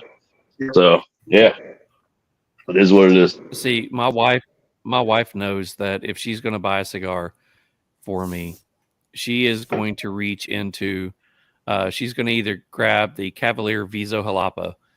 I fell in love with that cigar. Me and Brian we have spent many hours in Memphis or on a Herf or something, just smoking and telling stories over that one cigar. The other one would be the Hit and Run from Room 101. The Hit and Run, we just happened to be on our way on our anniversary trip, and one of the original Hit and Runs was in this humidor, and I smoked it. And I was a big Room 101 fan anyways, but I fell in love with that one. Fell in love with it to the point to where I have the color scheme tattoo on my wrist, and it's come up with a story. But yeah, there is definitely cigars out there that it's when no other cigar will do, that cigar will do everything. 100%. He says the Aganorsa Corojo, the Aladina Corojo, gotta like some Corojo. I feel that. Yeah. I love Corojo. The Casa Cuba, La Roma. De Cuba. He's got some good cigars right there. Some great smoke. That's a great smoke. I love Always La solid. Roma. Yep. Always solid. And then you get excited about your go-tos, and then all of a sudden you find something else, and it's just and my ADP is too much. So I like literally a brownie trout. Yeah, I'll literally think about it all day. I'll go into my humidor and something else will catch my eye. I can't remember what I was thinking about all day, and then I'll grab something else. It's 99 out of 100 because my ADD just kicked. And we got turned down to. You guys all know Banff, Badass Motherfuckers. Yep. Ish does some shit. He's a wizard. So the blood of he's hilarious. Oh, he's hilarious. The blood of God is one of the most unique cigars I've ever fucking smoked. It's Transylvanian tobacco. It is explainable.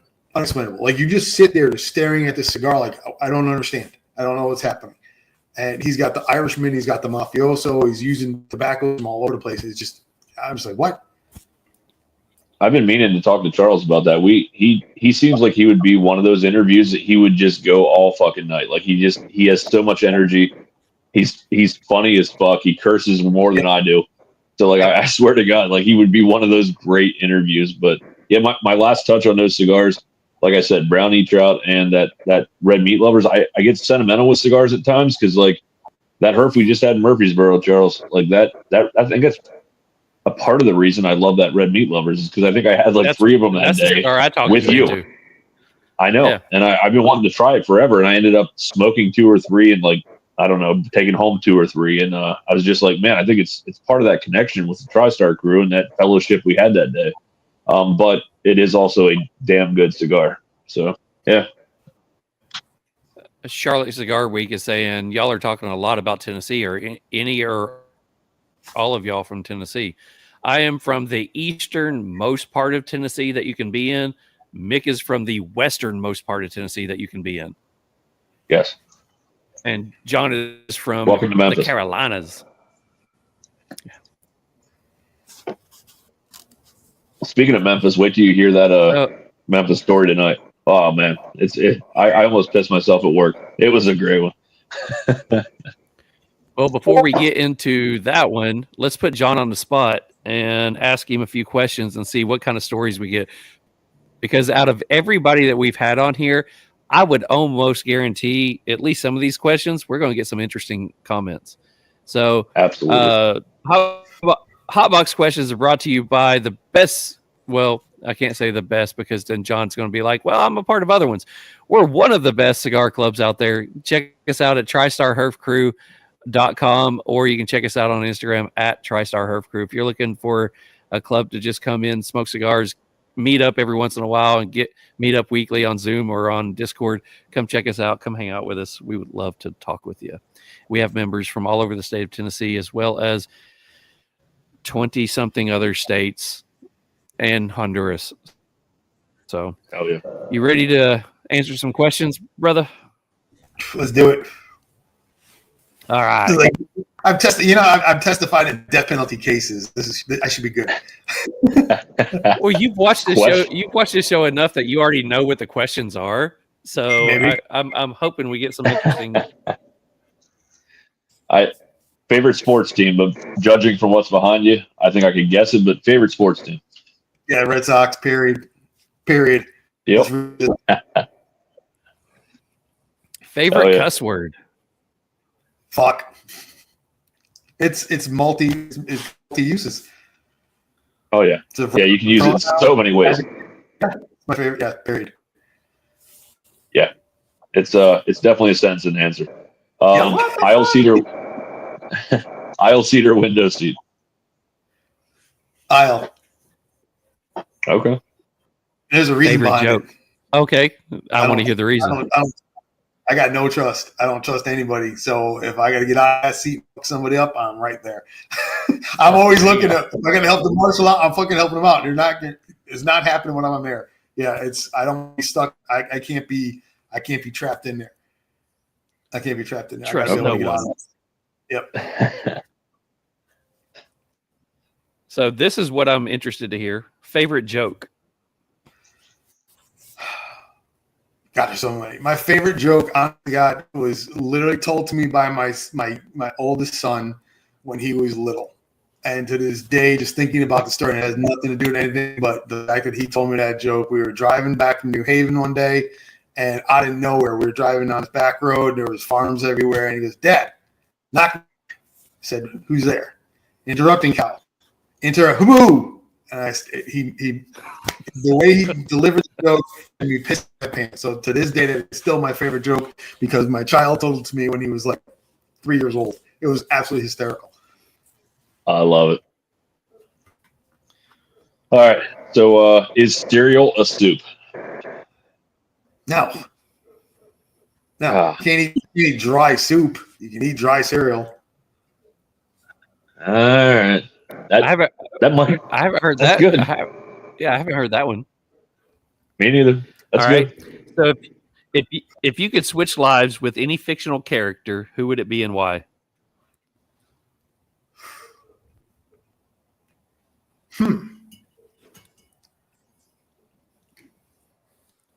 I don't know. Ooh, that's a good one. It would definitely be music based. It would probably be in a heavy metal band or Rush. I could be Neil Peart for a day, just to know that guy knew. He was my favorite drummer of all time. So yeah, it would be in the music industry, something with a drummer, without question. I love music so much. Music is a huge. You guys have seen. I mean, music is a huge part of my world. Yeah, I know Iron Maiden's looking for a drummer. Nico just retired. There you go. Oh yeah. All right. So, what superpower would you want, and why? Superpower. I got a couple. Yeah, one of them I'm not going to talk about Gadget. I was thinking the same thing. Yeah, we're not going to go there, but because my wife might be watching. But no, I think without question, being able to fly. I fucking can't stand waiting, so I want to just get where I got to get now. Without question. I hear that, and I've heard other people answer that way, and I agree with you. But can you imagine how fucking stupid people drive? How bad they would fly? Like eventually, you'd kill somebody in the sky. Like I mean, it would just go badly anyway. But and too with that, without question, I think it would absolutely be able to breathe underwater because I absolutely love to swim. I love to be in the ocean. I love snorkeling. It would be awesome to be able to just swim around the ocean. Yeah, there's nothing more freeing. So going back, Frankie's not wrong. I agree with Frankie. I want to be Frankie for a day just so I could eat the food. Listen, I got to hang out with his daughter for a while, and that kid. He told me all about it. She can't be more than 9 pounds, and that kid can fucking eat. She can eat. Holy shit. What was I supposed to ask him about? Eating green something, eggs or Jello or fucking something? I don't remember. I was supposed to ask him something. You jumped off, and we asked him as soon as you jumped off. Okay. Yeah. His green cannoli filling. That's it. He's not eating green cannoli filling. Trust me on that. Yeah. Yeah. All right. So, what is one special skill or talent that most people don't know you have?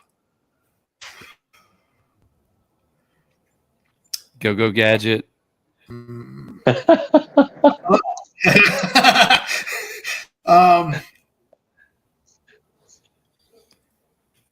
don't know if it's a skill or a talent. I mean, for me, honestly, it's in. I guess everybody kind of knows that. I love my kids. My kids are my world. Something so talent. I don't know. I was a pretty goddamn good pool player. I'm really good at non-athletic sports, ping pong, darts, shit like that. I was really good at those. But I think everybody knew me at 300 and change, weight wise. So for them to think that I was, a second degree black belt and a lot of the shit that I took, I think that surprised a lot of people. And still being able to do a full at my age and my weight, because I played hockey for 20 something years as a goalie. So I don't think anybody really knew that. Yep. I won a lot of bets in college. That the fact I could do a full split. Wow. For free a lot. Nice. All right. So here's one of my favorites. Would you rather accidentally send a nude to your mom or your boss? And I know you're kind of retired, so that might not be a fair question, but go ahead. I'm boss all day because my mom would fuck me up. I can explain it to my boss. There's no explaining that to my mother. She would have fucked me up. I was more afraid of my mother than I was anybody else. Absolutely. I had a guy say one time that he's only scared of two people in life, his mom and God. And he's like, I don't see either one of them standing here. Yep. Yep. Yeah. Old school Italian lady. Yeah. She was. Whew, yeah. No. My mother. That's an easy question. You're in. I got a piss. So I will ask the last question. Yeah, it's mixed potty time. So the last question is my favorite, and it's something that you can take as much time with as you want. What is the best piece of advice anyone has ever given you? Oh, that's easy. Well, I got two of them. I was with my cousin, and he said to me one day, and it's pretty deep, it's pretty personal. And he had said to me one day, we were talking about feelings. He said, "You got to stop expecting a cat to bark." And I looked at him and I was like, "What the fuck did you just say to me?" And he said it again, and I looked at him and I was like, "That is so fucking profound." Because I had expectations set for certain people, and when they didn't live up to those expectations, it caused a lot of animosity for me. And to hear him say that changed my relationship with certain people, that changed it for the better forever. Like it was so profound.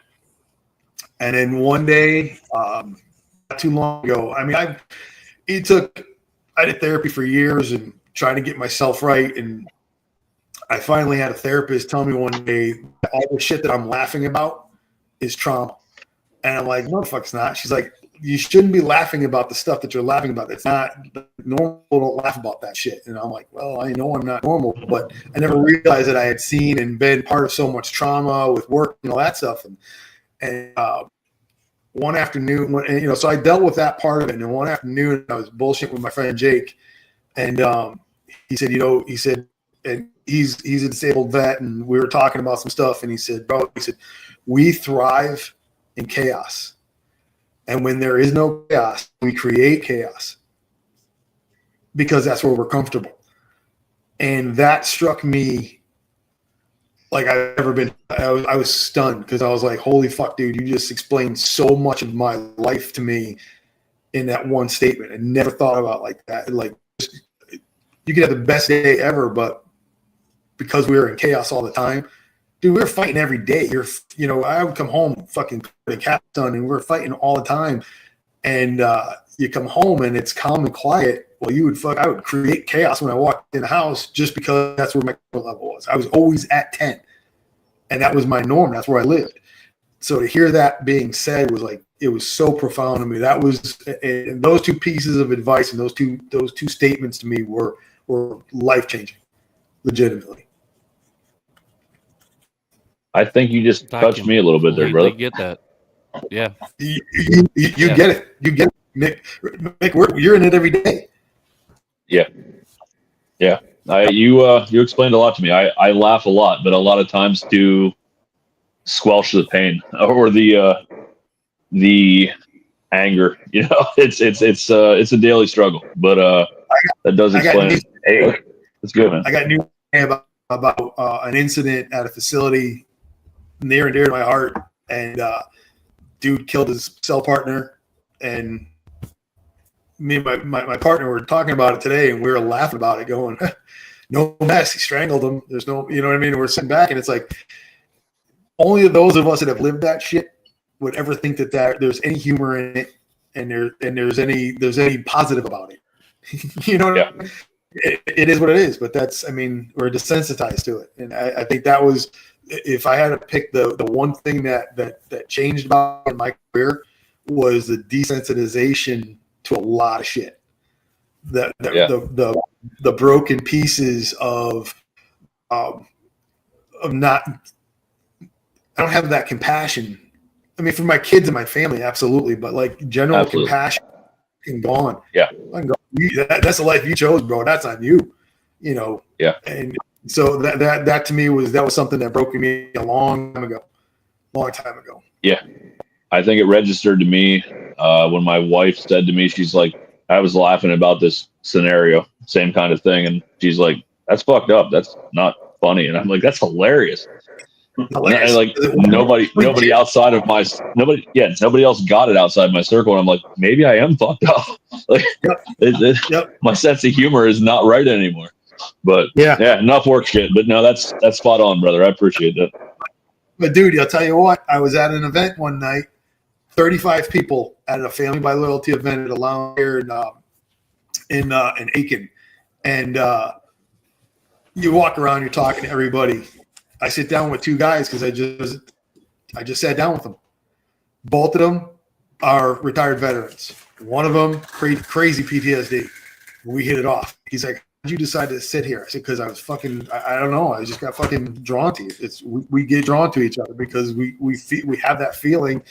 We're the ones who understand what it's like to be through any of that shit. I never served. I mean, all my time is in the prison system, but we go through a lot of the same stuff, and you're drawn to those people because we understand each other, you know. And regular people don't understand the shit that we've seen, done, and been around. You know, they don't understand that, and it's fine. It is what it is. But I was very fortunate back home to have a group of friends that weren't part of this life. So at least there was a break from that reality. But it was always there. It was always, you know, no matter what. You know, we walked into a karate tournament one day, and there's a kid walking around in a sweatshirt, operative NHCCC, New Haven Community Correctional Center. I'm like, bro, you just got out of fucking jail and you're wearing your fucking prison sweatshirt at the fucking karate tournament. Are you kidding me? You know what I mean? But that's, you know, who notices that? We notice that because we live it. Absolutely. Yep. Yeah, I'm about 50-50 with friends in that community and outside that community. And I think it takes both sides of it to kind of get you through some days.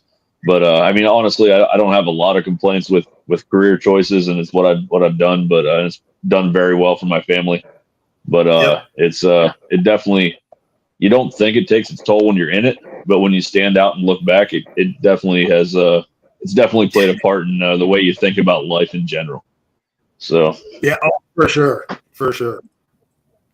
But, all right, well, we went completely sideways there, but yeah, we did. Charles, that's the question you want to answer. I got a guess. No, I mean that was probably one of the best answers that I've heard to that one. But going back into that one, I understand, you know, what you guys are talking about, to where you all see some, you know, fucked up shit, and the only thing that you can do at the end of the day is just laugh about it. But my dad always used to say that, you know, you can either laugh or cry about it. You can either laugh or get mad about it. But at the same time, understanding that it's the same thing, because it just depends on how you are dealing with it. Some people are laughing about it. Some people are crying about it. It doesn't matter whether it's you served in battle and you saw some fucked up shit, you served in the corrections unit and saw some fucked up shit, or you're going through just personal stuff. I mean, there's people out there every day that are living through shit day in and day out, whether it's work, family life, you know, death or whatever. And the only thing that they can do to keep from punching some dude in the face is just laugh.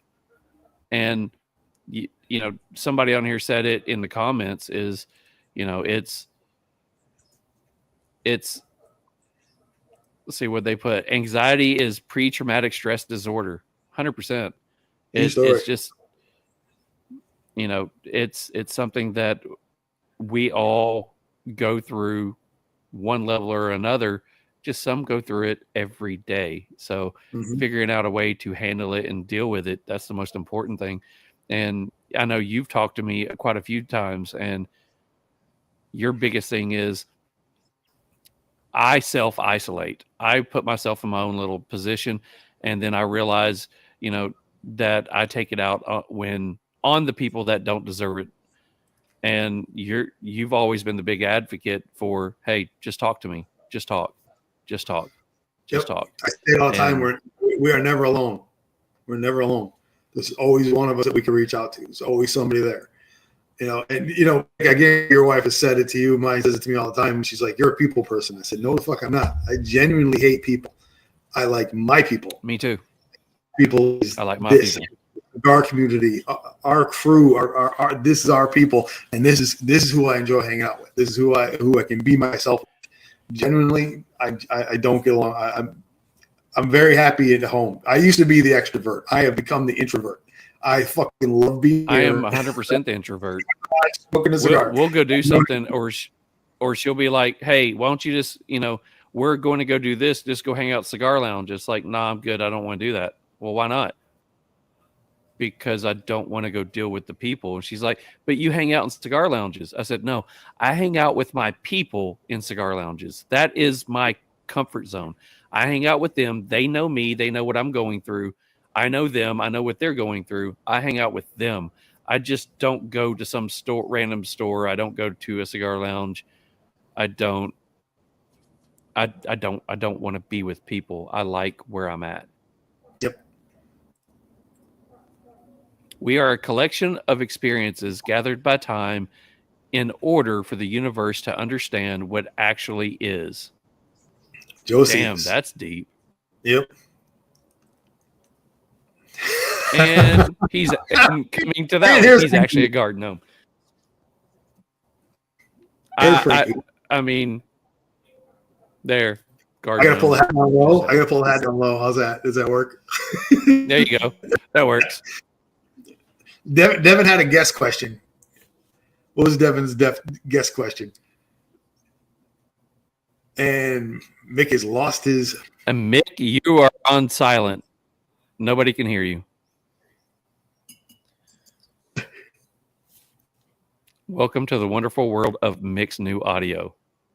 It does not exist.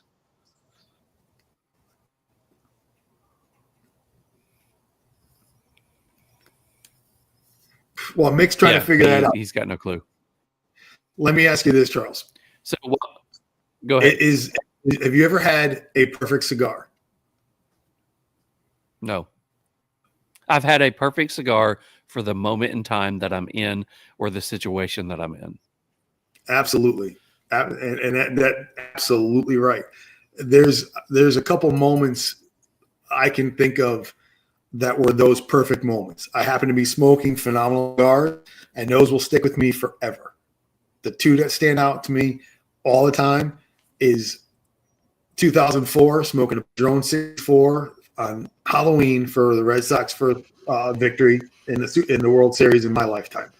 And then the second time was with my best friend sitting on a deck of my in-laws' house in Rhode Island, smoking the 2006 cigar of the year, the Opus X double Corona, drinking a beer. And he was like, dude, I can't smoke this cigar, man. I know what you paid for it. I said, this is my perfect cigar moment. We just happened to be smoking a great cigar. And it was one of the greatest. It was the two of us just sitting there. Then my brother, he fucking just sitting there hanging out. And you get those. There is no perfect cigar. I agree with you wholeheartedly. It's a perfect cigar moment. See, I will say, which I will never have again, probably. One of my favorite cigar situations was when we were with a different club, all of us. We just happened to win. We happened to win an award. So I was traveling across the state of Tennessee that entire weekend. I put 1,000 miles on my car. I was so exhausted. I went to one of our brother's houses, Paul, and stayed the night. And he brought out a cigar and a whiskey. The whiskey typically would be average, but he brought out a Cuban Punch and some Blantons. And he said, you're tired. Don't talk. Just sit here, smoke, and relax. Mm-hmm. We sat there and just looked at his pool, stared at the water, smoked that cigar, drank that whiskey. It is probably the best experience that I had because I was that tired, that exhausted, and that cigar just hit like no other. Yep. I understand that. I fully understand that. Has Mick given up completely? Mick, are you back? Do I have sound? Yeah. Oh, yeah. There you go. You're back. Holy shit. I have sound. I'll give my quick final thought, and then I'll let Devin ask his questions, if that's okay. So my final thought is, both of you, after one of my shittiest work days ever, and I was venting on TriStar, both of you within 5 minutes, when I barely knew you guys, reached out and said, here's my cell phone number. If you ever need anything, call me. That means the world to me. Thank you. And I don't remember my second thought because my fucking audio issues had me pissed off. So I'll let Devin ask his question. So, this was an amazing ass podcast. I appreciate y'all and your time. And each of you kind of like his spot with me.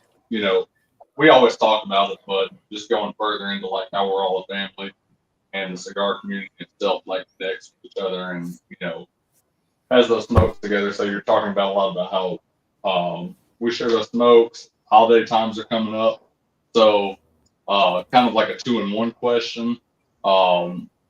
What's your favorite holiday, and what's your favorite time of the year to smoke? You know, whether it's summer or winter, or you know, if you have a any specific time. But I was thinking that's the kind of what we're heading up on here soon. If there's a certain holiday smoke or something like that, just kind of the general, broad question of like perfect like time of the year smoke and season. Oh, for me, it's Christmas. I absolutely love Christmas because it's all about my kids. I love being with my kids. It has nothing to do with anything else but the boys. I love being with them and watching them grow up, and the Christmases with them. Watching my middle son every year for probably from the time he was 4 to the time he was like 11, he would come downstairs, stand there and look around with his hands on his hips going, my dirt bike. Every fucking year. And he wasn't getting a dirt bike. And so Christmas for me is it's all about family for me. That's my world. And favorite time to smoke for time of year. Man, for me back home when I was in Connecticut, it was whenever my best friend, and he was actually my karate instructor, and we just became, he's my brother. And Andy and I would just every Sunday we'd go to our stick class, and then go back to my house or his house. We'd darts, drink beers, and smoke. So it really didn't matter what time of year.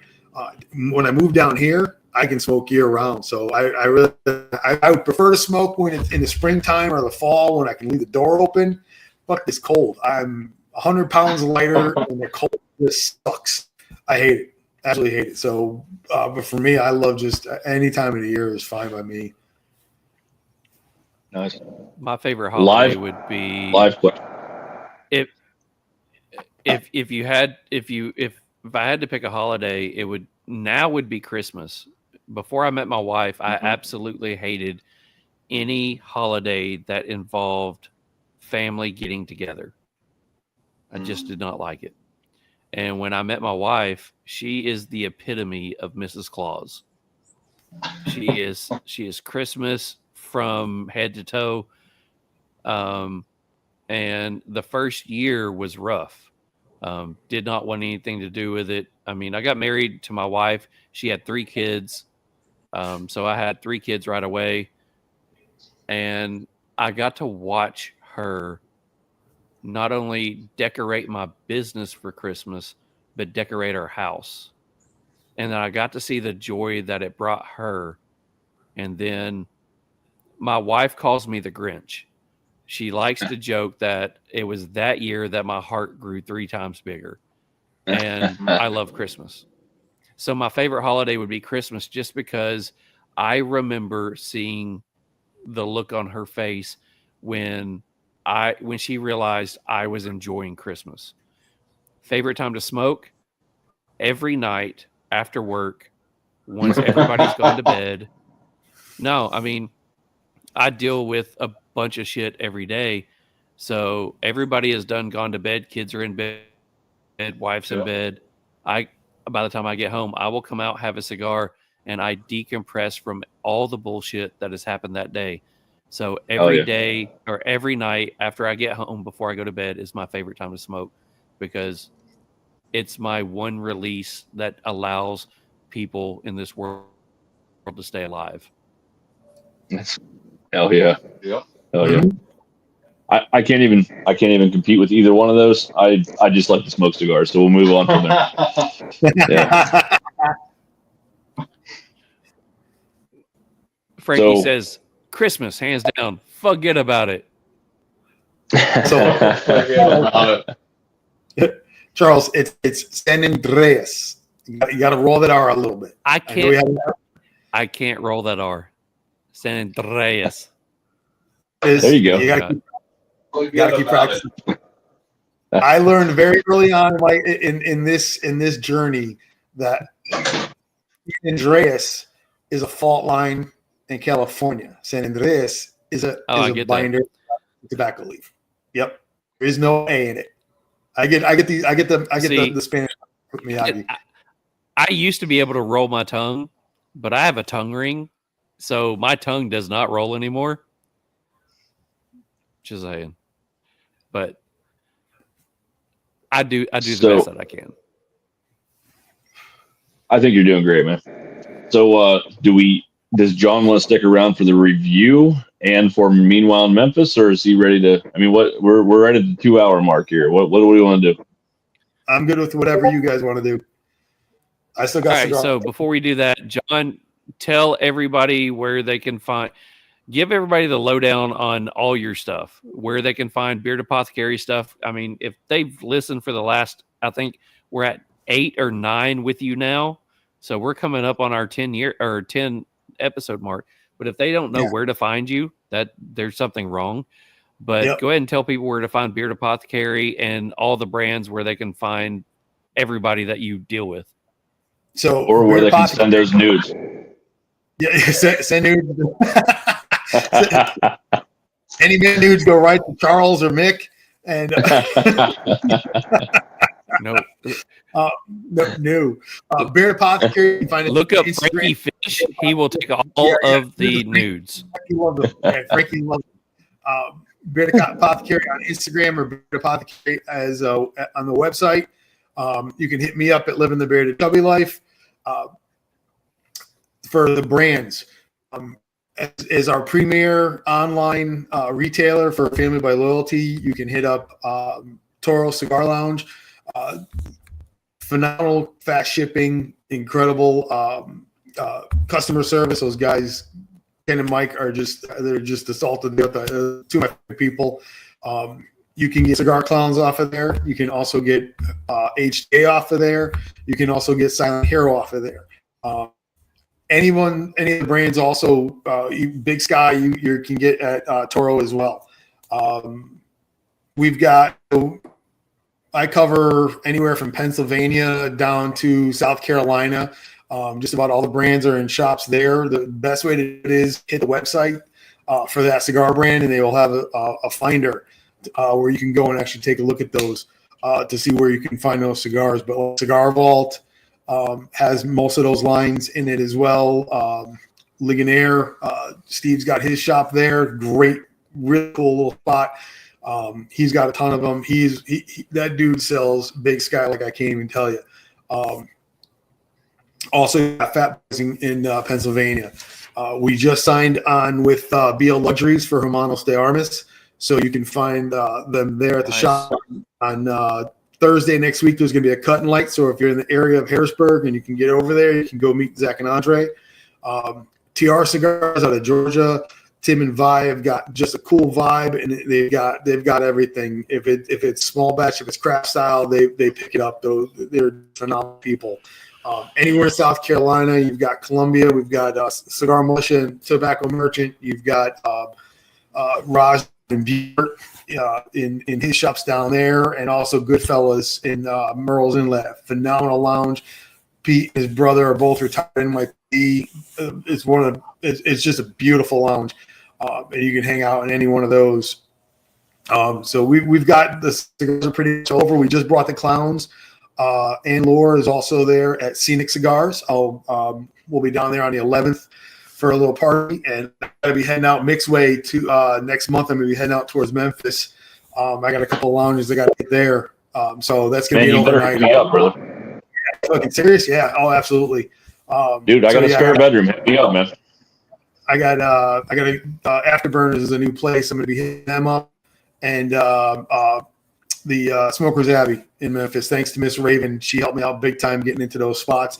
And believe it or not, there is one lounge in North Dakota that I've actually been talking to her because our friend Jake just moved to North Dakota, and this lady I talked to her for a little while on Tuesday. She's just cool as can be.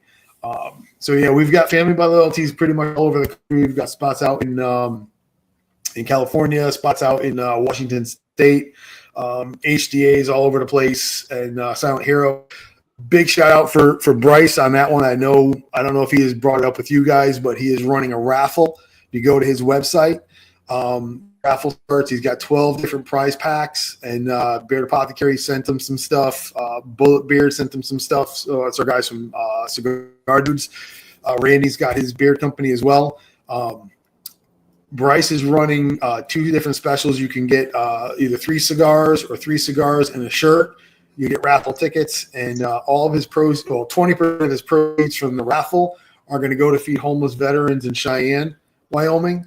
And for those that don't know, at a minimum, 10% of sales of everything he sells goes to PTSD programs for veterans. So, I mean, signing on with Bryce was one of the easiest things you could possibly do. Is just for the support with what do you call it, with veterans. I absolutely love it. And I found out that Bryce is only 26 years old. And I texted him the other morning and I said, bro, 26. I am old as 26. I said, I am old as fuck because I could literally be your father. I have kids your age. I have a son who's older than Bryce. This is mind blowing to me. I'm old. My daughter's the same age. Crazy. Right? Yep. But yeah, so I mean, any questions with the beard stuff or anything? If you're looking for anything in the craft game, if I don't know them, I can probably get you to somebody who does, and help you out to get the stuff. But smoke this craft stuff, man. Help these guys out because they're doing something very different. They are the backbone right now of the cigar industry. They're what's keeping people in it. We're getting new people in. They're going to be around for a long time. Hell yeah. Great spot, man. Absolutely great spot. Are you making me do my review first again? I can't wait to hear this. Yeah. As always, but real quick, just one more shout out to the winner of our stuff. We had C Nomad. Make sure you hit up our Instagram account, one of us, and let us know that from your Instagram account that you won, and we will get stuff out to you. If not, we'll roll it over into maybe next week, but probably after that. John, really quickly, I just want to thank you for jumping on here with us and hanging out with us. You're not just somebody who's a sponsor of the show. You're friends of all of us. You're a brother. I can't speak for Mick, but you're a brother to me. Same. You check on me more than my family does. I appreciate everything that you do. Again, not putting you on the spot. We hope to work with you a lot more coming up next year as well. So, absolutely. Thank you guys very much. It's been a blast without question. And again, it's family. You know what I mean? So it's an easy. Oh yeah, we appreciate everything, brother. We're going to finish up with the show. You're more than welcome if you want to just hang out and smoke and listen. I'll keep you on here like you are. If you jump out at any time, you're more than welcome to. But cigar review for the Night Commander from Foundation. Mick, you're up first. Put me on the spot every week. All right. So on the nose, pre-light, I got earthy, dried leaves, obviously, and mixed nuts. Like more like dried leaves, like fall dried leaves is what I got on it, and mixed nuts. The cold draw, I got a little bit of earthiness and some like damp woods. The first third, I got creamy, not just because I'm with Devin. Earthy, light pepper, maybe some crackers in there. The second third, I got creamy again, a little bit less, but still the pepper was there, got a little bit more intense. Somewhat of an oily potato chip, if that makes sense. Like there was this oiliness to it, and I got this little bit of potato in the background. The last third, it was less creamy, but still there. Earthy notes got a lot heavier. Light chocolate notes, and pepper got quite a bit heavier. And honestly, the final third was my favorite part of the cigar. I'd say it was medium to medium plus. I did have it sucks. It has to play a part in it, but my score, because of the touch ups, went down a little bit. There was 5 or 6 touch up through this and tunneling, and that should not happen in a $40 cigar. And we're probably going to get blackballed by fucking Foundation after this review. But here we go. So pre-light experience, I gave it a 14 out of 15. Flavor, I gave it a 22 out of 25. Smoking characteristics, I gave it a 23 out of 25. Overall impression, I gave it a 26 out of 35. And overall, 85.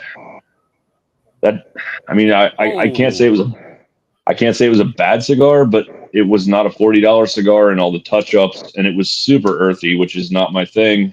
And I don't know. John, did you end up buying one or no? No. Fuck no. Nope. No, I smoked a Wolfman Redux tonight. Okay. Yeah, I'm usually a Foundation fan, but this one did not. I don't know. Maybe it was the price point and the touch ups and the tunneling and the earthiness, but we're gonna get blackballed by Foundation. So anyway, Charles, you're up. Oh wow. Okay. Right around the $25 mark is where you caught the real earthiness, Mick. Yeah.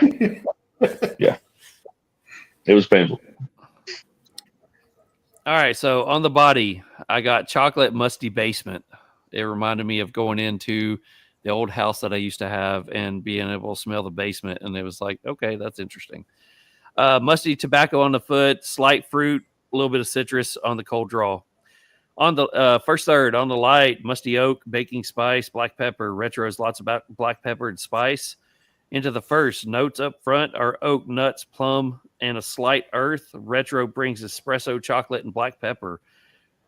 Thick, full smoke, chewy smoke texture. Draw is slightly tight, burn wavy, full body, full strength. Into the second. Notes up front as an earthy chocolate, black pepper, walnuts, followed by a slight rye bread note. Retro is black pepper, stinging the sinus, slight baking spice, espresso, followed by a chocolate sweetness. Draw is better, but slightly snug. Ash is tight. Burn is wavy. Smoke is thick and full and creamy. Full body, full strength, slight nicotine buzz starting to hit in. Final third, notes up front, chocolate met with a hickory, black pepper. Retro is black pepper that has calmed down a bit, followed by more hickory and dark chocolate. Draw is good, burn is better, still tight ash. Smoke is thick and creamy, texture is full body. Smoke is thick and creamy in texture, full body, full strength. Nicotine buzz still active. Construction 18 out of 20. Draw is 14 out of 15. Burn 14 out of 15. Flavor complexity 19 out of 20. Enjoyability 18 out of 20. Smoke output and texture 5 out of 5. Overall experience 4 out of 5. Gives me a 92. We are off on this one. First time in a long time we've been waiting. Well, I would say that's because this one, to me, in all of my flavor notes, had earth. And you are a big non-earthy person. So if you take your 85 and my 92, we get an 88.5, rounds it up to an 89. Yeah, sorry, Foundation. I fucked your score. But you got to think about it. I will say construction issues are a big deal. Yeah, the construction issues. I had construction issues on the burn. It stayed wavy pretty much the entire time. But at the same time, when I go back into it and I look at it, I wish mine had a price, price for experience. If I'm looking at it and going, okay, the experience that I'm having versus the price of it, I can think of 10 other cigars that are in the $9 to $12 range that I would smoke over this every day. So would 100%. I spend $41 on this again? Not a chance in hell. Would I spend $20 on it? Maybe. Probably. Yeah. But am I going to spend 40 on it? I can't do it. I muted myself there for a few minutes because me and Devin were talking. He had just smoked one about 2 weeks ago. Like, part of my scoring is, would you buy a box? Fuck no, especially not at that price point. Like, if they were a $15 to $20 cigar, yeah, maybe. So, like, that dropped 4 points right off the fucking top. And, I mean, the overall experience was good, but was it great? I've had Cavaliers or Lures or pick a brand. I mean, the Blackbird, absolutely Blackbird. That I could buy 2 of those cigars or 3 of those cigars and have at least as good or better of an experience for $40. I mean, I don't know. Maybe the disappointment on that level is what broke me. I don't know. So if you want to go Blackbird, if you take the Blackbird Crow and you put the Blackbird Crow with a lot of the same flavor notes and a lot of the same makeup on it, and you put that against a cigar, I'm going to enjoy them at the same. But I can get a Blackbird Crow for $10. Exactly. I'm going to buy this cigar for $40. Exactly. What I would buy a box of this cigars, I'm going to buy 3 Blackbird. 100%. Are we officially blackballed now? Do I? Probably, but I mean, Real Smoke. Real Smoke. You have the box press Crow yet? I have not. No. Life changing. Fire. Yeah, fire. Phenomenal. I've become more and more of a box press man. I love box press. And I've said it before. So here at the Merchant, they're really big into Corona size. So they have a bunch of the whole line of Blackbird in Corona. I'd smoke that Cuco in a Corona all day. It's fantastic in that size. See, next week we are on the which we'll talk about here in a minute, on the podcast Friends and Family Herf that we're going to have next week. Jonas supplied us with the Rook Corona. He told me that is the one cigar that right now he is saying that is smoking the best. And for somebody who has as many bangers as he does right now, if he's saying that's the cigar that he would want to smoke, I cannot wait to smoke that cigar. Yep. Somebody had one delivered to him tonight, so he had to just pull it out of the box. Hand delivered. So, I don't know. I don't know if I feel like I scored that wrong or it's just our different taste, man. But I think the burn and everything just played a part. There's a brand, and we're not going to say it because I would like to have them on here, but there's a brand that I absolutely enjoy, but you and Devin do not, because you guys do not enjoy the earthy notes. I enjoy the earthy mineral notes. So as soon as I smoked this one today, that's the first thing I thought was he's going to hate this cigar. He's not going to like it because it has a lot of earth. It has a lot of mineral notes. I was hoping that you would get a lot more of the chocolate to try to round that out, but I can tell that you didn't. Yeah, I only had chocolate once written down in my flavor tastings, and it was a very light chocolate flavor that I got out of it. I don't know. It wasn't. I'm a little disappointed. Go out of your comfort zone, because that's going to be an honest opinion. If you're going to smoke something that you don't really like, that's out of your profile, you're going to give it an honest opinion because you got to get through it, and you might not like it, but there might be other things in there that you're going to pull out. So smoke out of the box.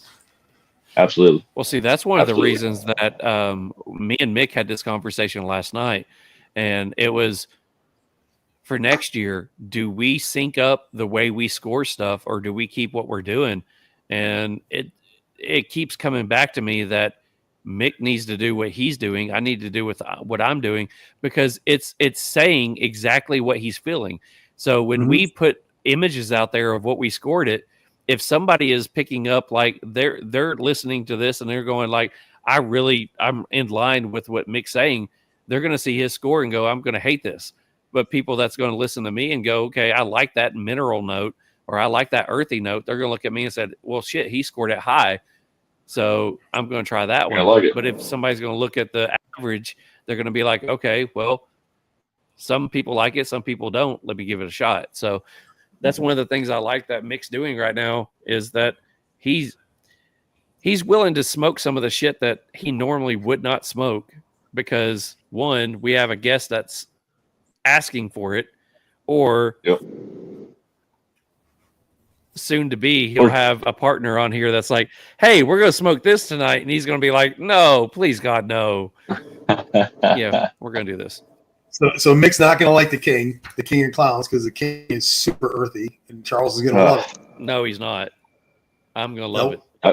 And the same thing with if you have a Cataclysm from HDA, that Cataclysm is earthy and rich. I absolutely love it.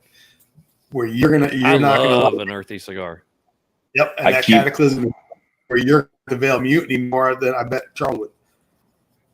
My palate, I mean, I love the pepper. I love the chocolate notes, the espresso notes. I mean, like little hints of citrus. Like, I love that shit. Like, you pick up on those little nuances. But anytime that it's prevalent earth, like the whole way through, I feel like I'm eating fucking dirt and I'm done. Like, I kind of shut down on the whole thing. Like, I don't love it. I can't say I hate it. I enjoyed a cigar with friends tonight. It was the experience. It was awesome.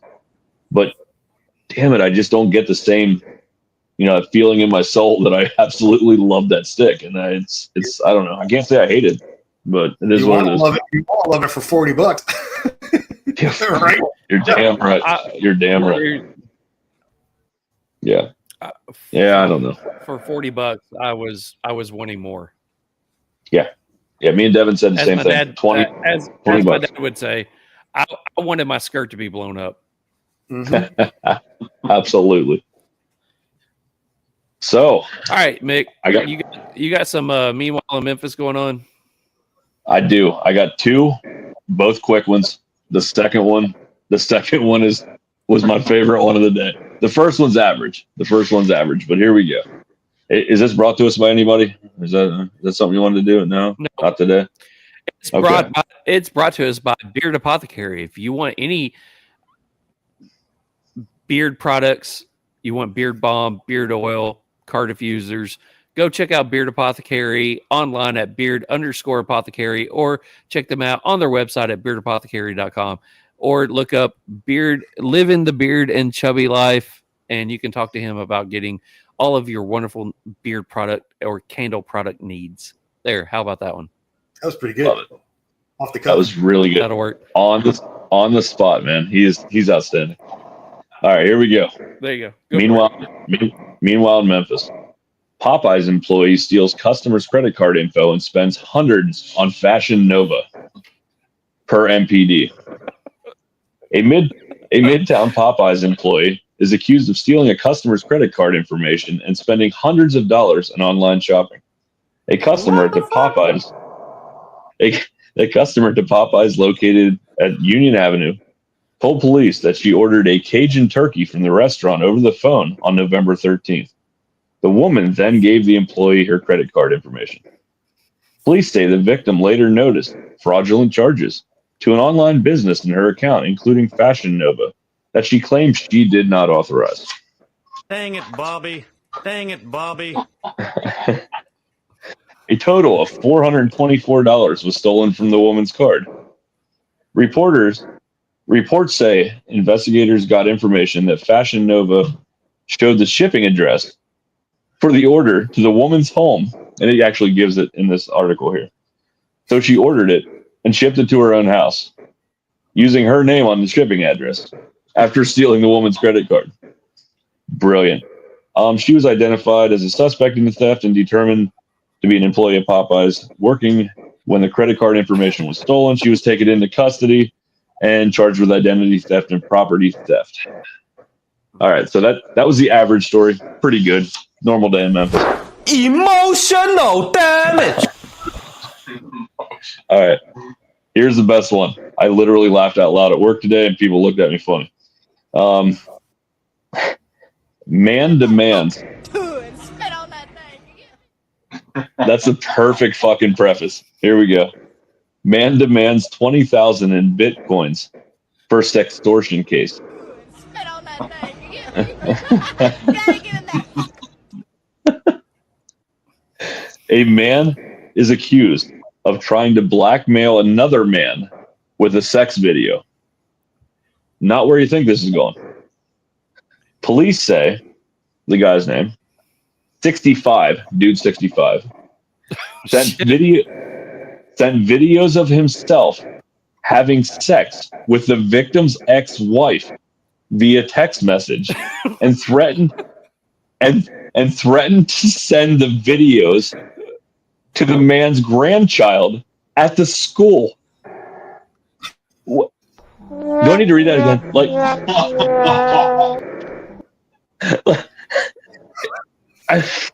I don't even know. I don't know if I can finish this. The victim said that the man demanded 20,000 in Bitcoin, a currency that cannot be tracked. The victim I love said, Devin right now. the victim said he had known the man for 2 years and was able to pick him out of a photo lineup as the person who was in the video and sent him the explicit pictures. He's like, oh yeah, I know that penis. That's the guy.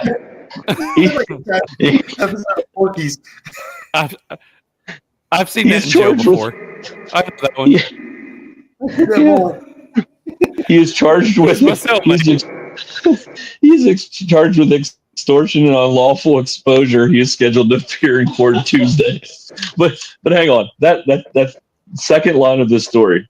He sent videos of himself having sex with the victim's ex-wife and threatened to send it to the victim's grandchild. What the fuck?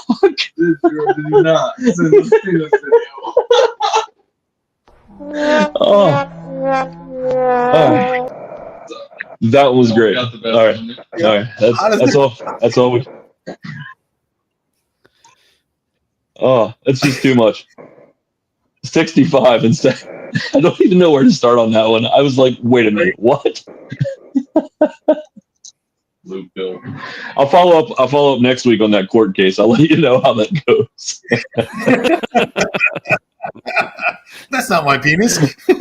The man claimed it was not his penis. Your Honor, listen.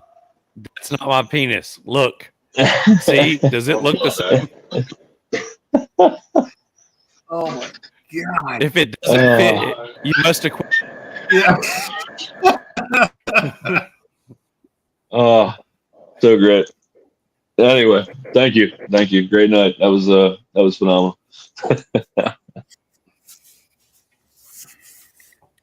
So I will rank that up with the best story that you brought to us so far. I enjoyed that one. That's pretty dang good. Thank you. Best part is you don't even have to make this shit up. It writes itself. No. Yeah. Every week. And see, everybody talks about everybody talks about going to Florida, man, or looking around the world. Mick just goes he walks outside and goes, "Oh, there's a story." Every day. Every damn day. I just got to pick which one's best to make people laugh. It's phenomenal. Right. Yeah, good stuff. I'm impressed. Welcome to Memphis. Every week. I'm about to say we almost need to change it to welcome to Memphis because, I mean, hey, if you're going to come here, guess what you're going to interact with? Yeah. It's and what's funny too is the fact that between me and you, we can tell a story every podcast and never run out of stories or run out of podcasts before. And we could just pick a story from our careers that people are going to be like, are you fucking kidding me? No, this shit legitimately happened. It's not fiction. I can tell you 4 from this week that most people would not believe are real. So, yeah. Absolutely. Now it's an interesting life down here, but thank God I got brothers like Devin and people like you guys to keep me sane, man. I'm telling you, it's you can't make this shit up. You really can't.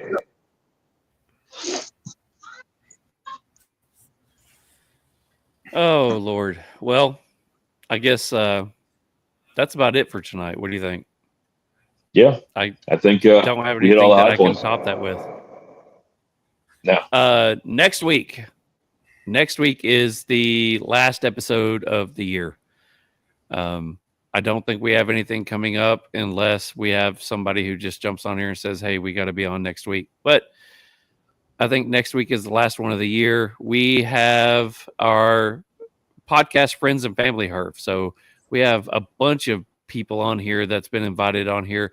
A lot of us are smoking Blackbird cigars. So we asked for a sponsor for the night, and we had Jonas reach out to us right away and said that he was going to sponsor the episode. So he sent out a bunch of hats, he sent out some ashtrays, and he sent us a bunch of cigars to send out. So we're going to be giving away some hats, some ashtrays, a couple of cigars, and then we're going to have a bunch of people on here just chilling out, smoking cigars, and having a good time. So next week's episode is sponsored by Blackbird Cigars, so I cannot wait for that one. So it should be a good time. I have a feeling it's going to be more of a roast next week than a herf, because I'm bringing on some of my boys from back home and my daughter and her boyfriend, fiance, whatever he is. But it's going to be kind of a roast because we're going to be fucking with each other and having fun. And it's probably one you're not going to want to miss. Like it's going to be like those laughs the whole way through. So you're going to bring Miyagi and Jonasito on at the same time all day. I was about to say, we're going to. The bad thing is, I'm the one controlling the buttons back here. So Mick's like, we're going to invite you guys in for 10 or 15 minutes at a time. And in my head, I'm going to invite 20 fucking people at the same time, and let's just see what happens. Yep. What's the worst thing that happened? It's going to be amazing. And honestly, I'm holding to this, and I want to hold you to this too, Charles. We're gonna let loose on this one. Who cares what fucking button you hit? Let's have fun. We've looked professional for 11 episodes now. Let's have fucking fun and laugh next week and just let shit go, man. Start drinking with me an hour or two before the show, and we're just gonna let it roll, man. Let's do this. Start drinking with you tonight because it was so cold. I'm in right now on about 6 or 8 ounces of tequila and 2 cans of Liquid Death. So I'm doing good right now. I'm having a great freaking night. So really quickly, thanks John for jumping on here and joining the shit show. We'll get together and start working out the next round if you're willing to be a part of this great thing that we got going on here. And if so, we really going to jump on here and get you to film the ad for this, because what you're doing with your ads, just reading the book, is fantastic. I might have to go find another book. It needs to be like a Playboy turned upside down. Yeah. That would be great. Yes. I like it. Talking about the wrong beard. Yeah. That is beautiful. That's great. Now, I also want to say thanks, man. I feel like you're a brother, and we appreciate everything you did for us. And it was honestly a fun, great night just hanging with friends. I mean, that's kind of what we do here. Yep. So, you guys. All right, guys. Until next week, which is the final episode of the year and the final episode for the brief season 1. Thanks everybody for watching. We'll catch you guys next week. Hope everybody has a wonderful rest of the evening and have a great week next week. Thanks, John, for jumping on here. Thanks, Mick, for being on here as always with me. We'll see you guys. And Devin, thanks for jumping on here as well. Bye, Debbie. Bye.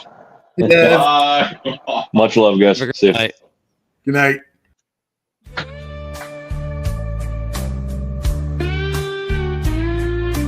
Mick and Charles with firelight glow, cigars in hand, watch the embers slow. Talking life and whiskey, it's a show. Real smoke rides the breeze just so.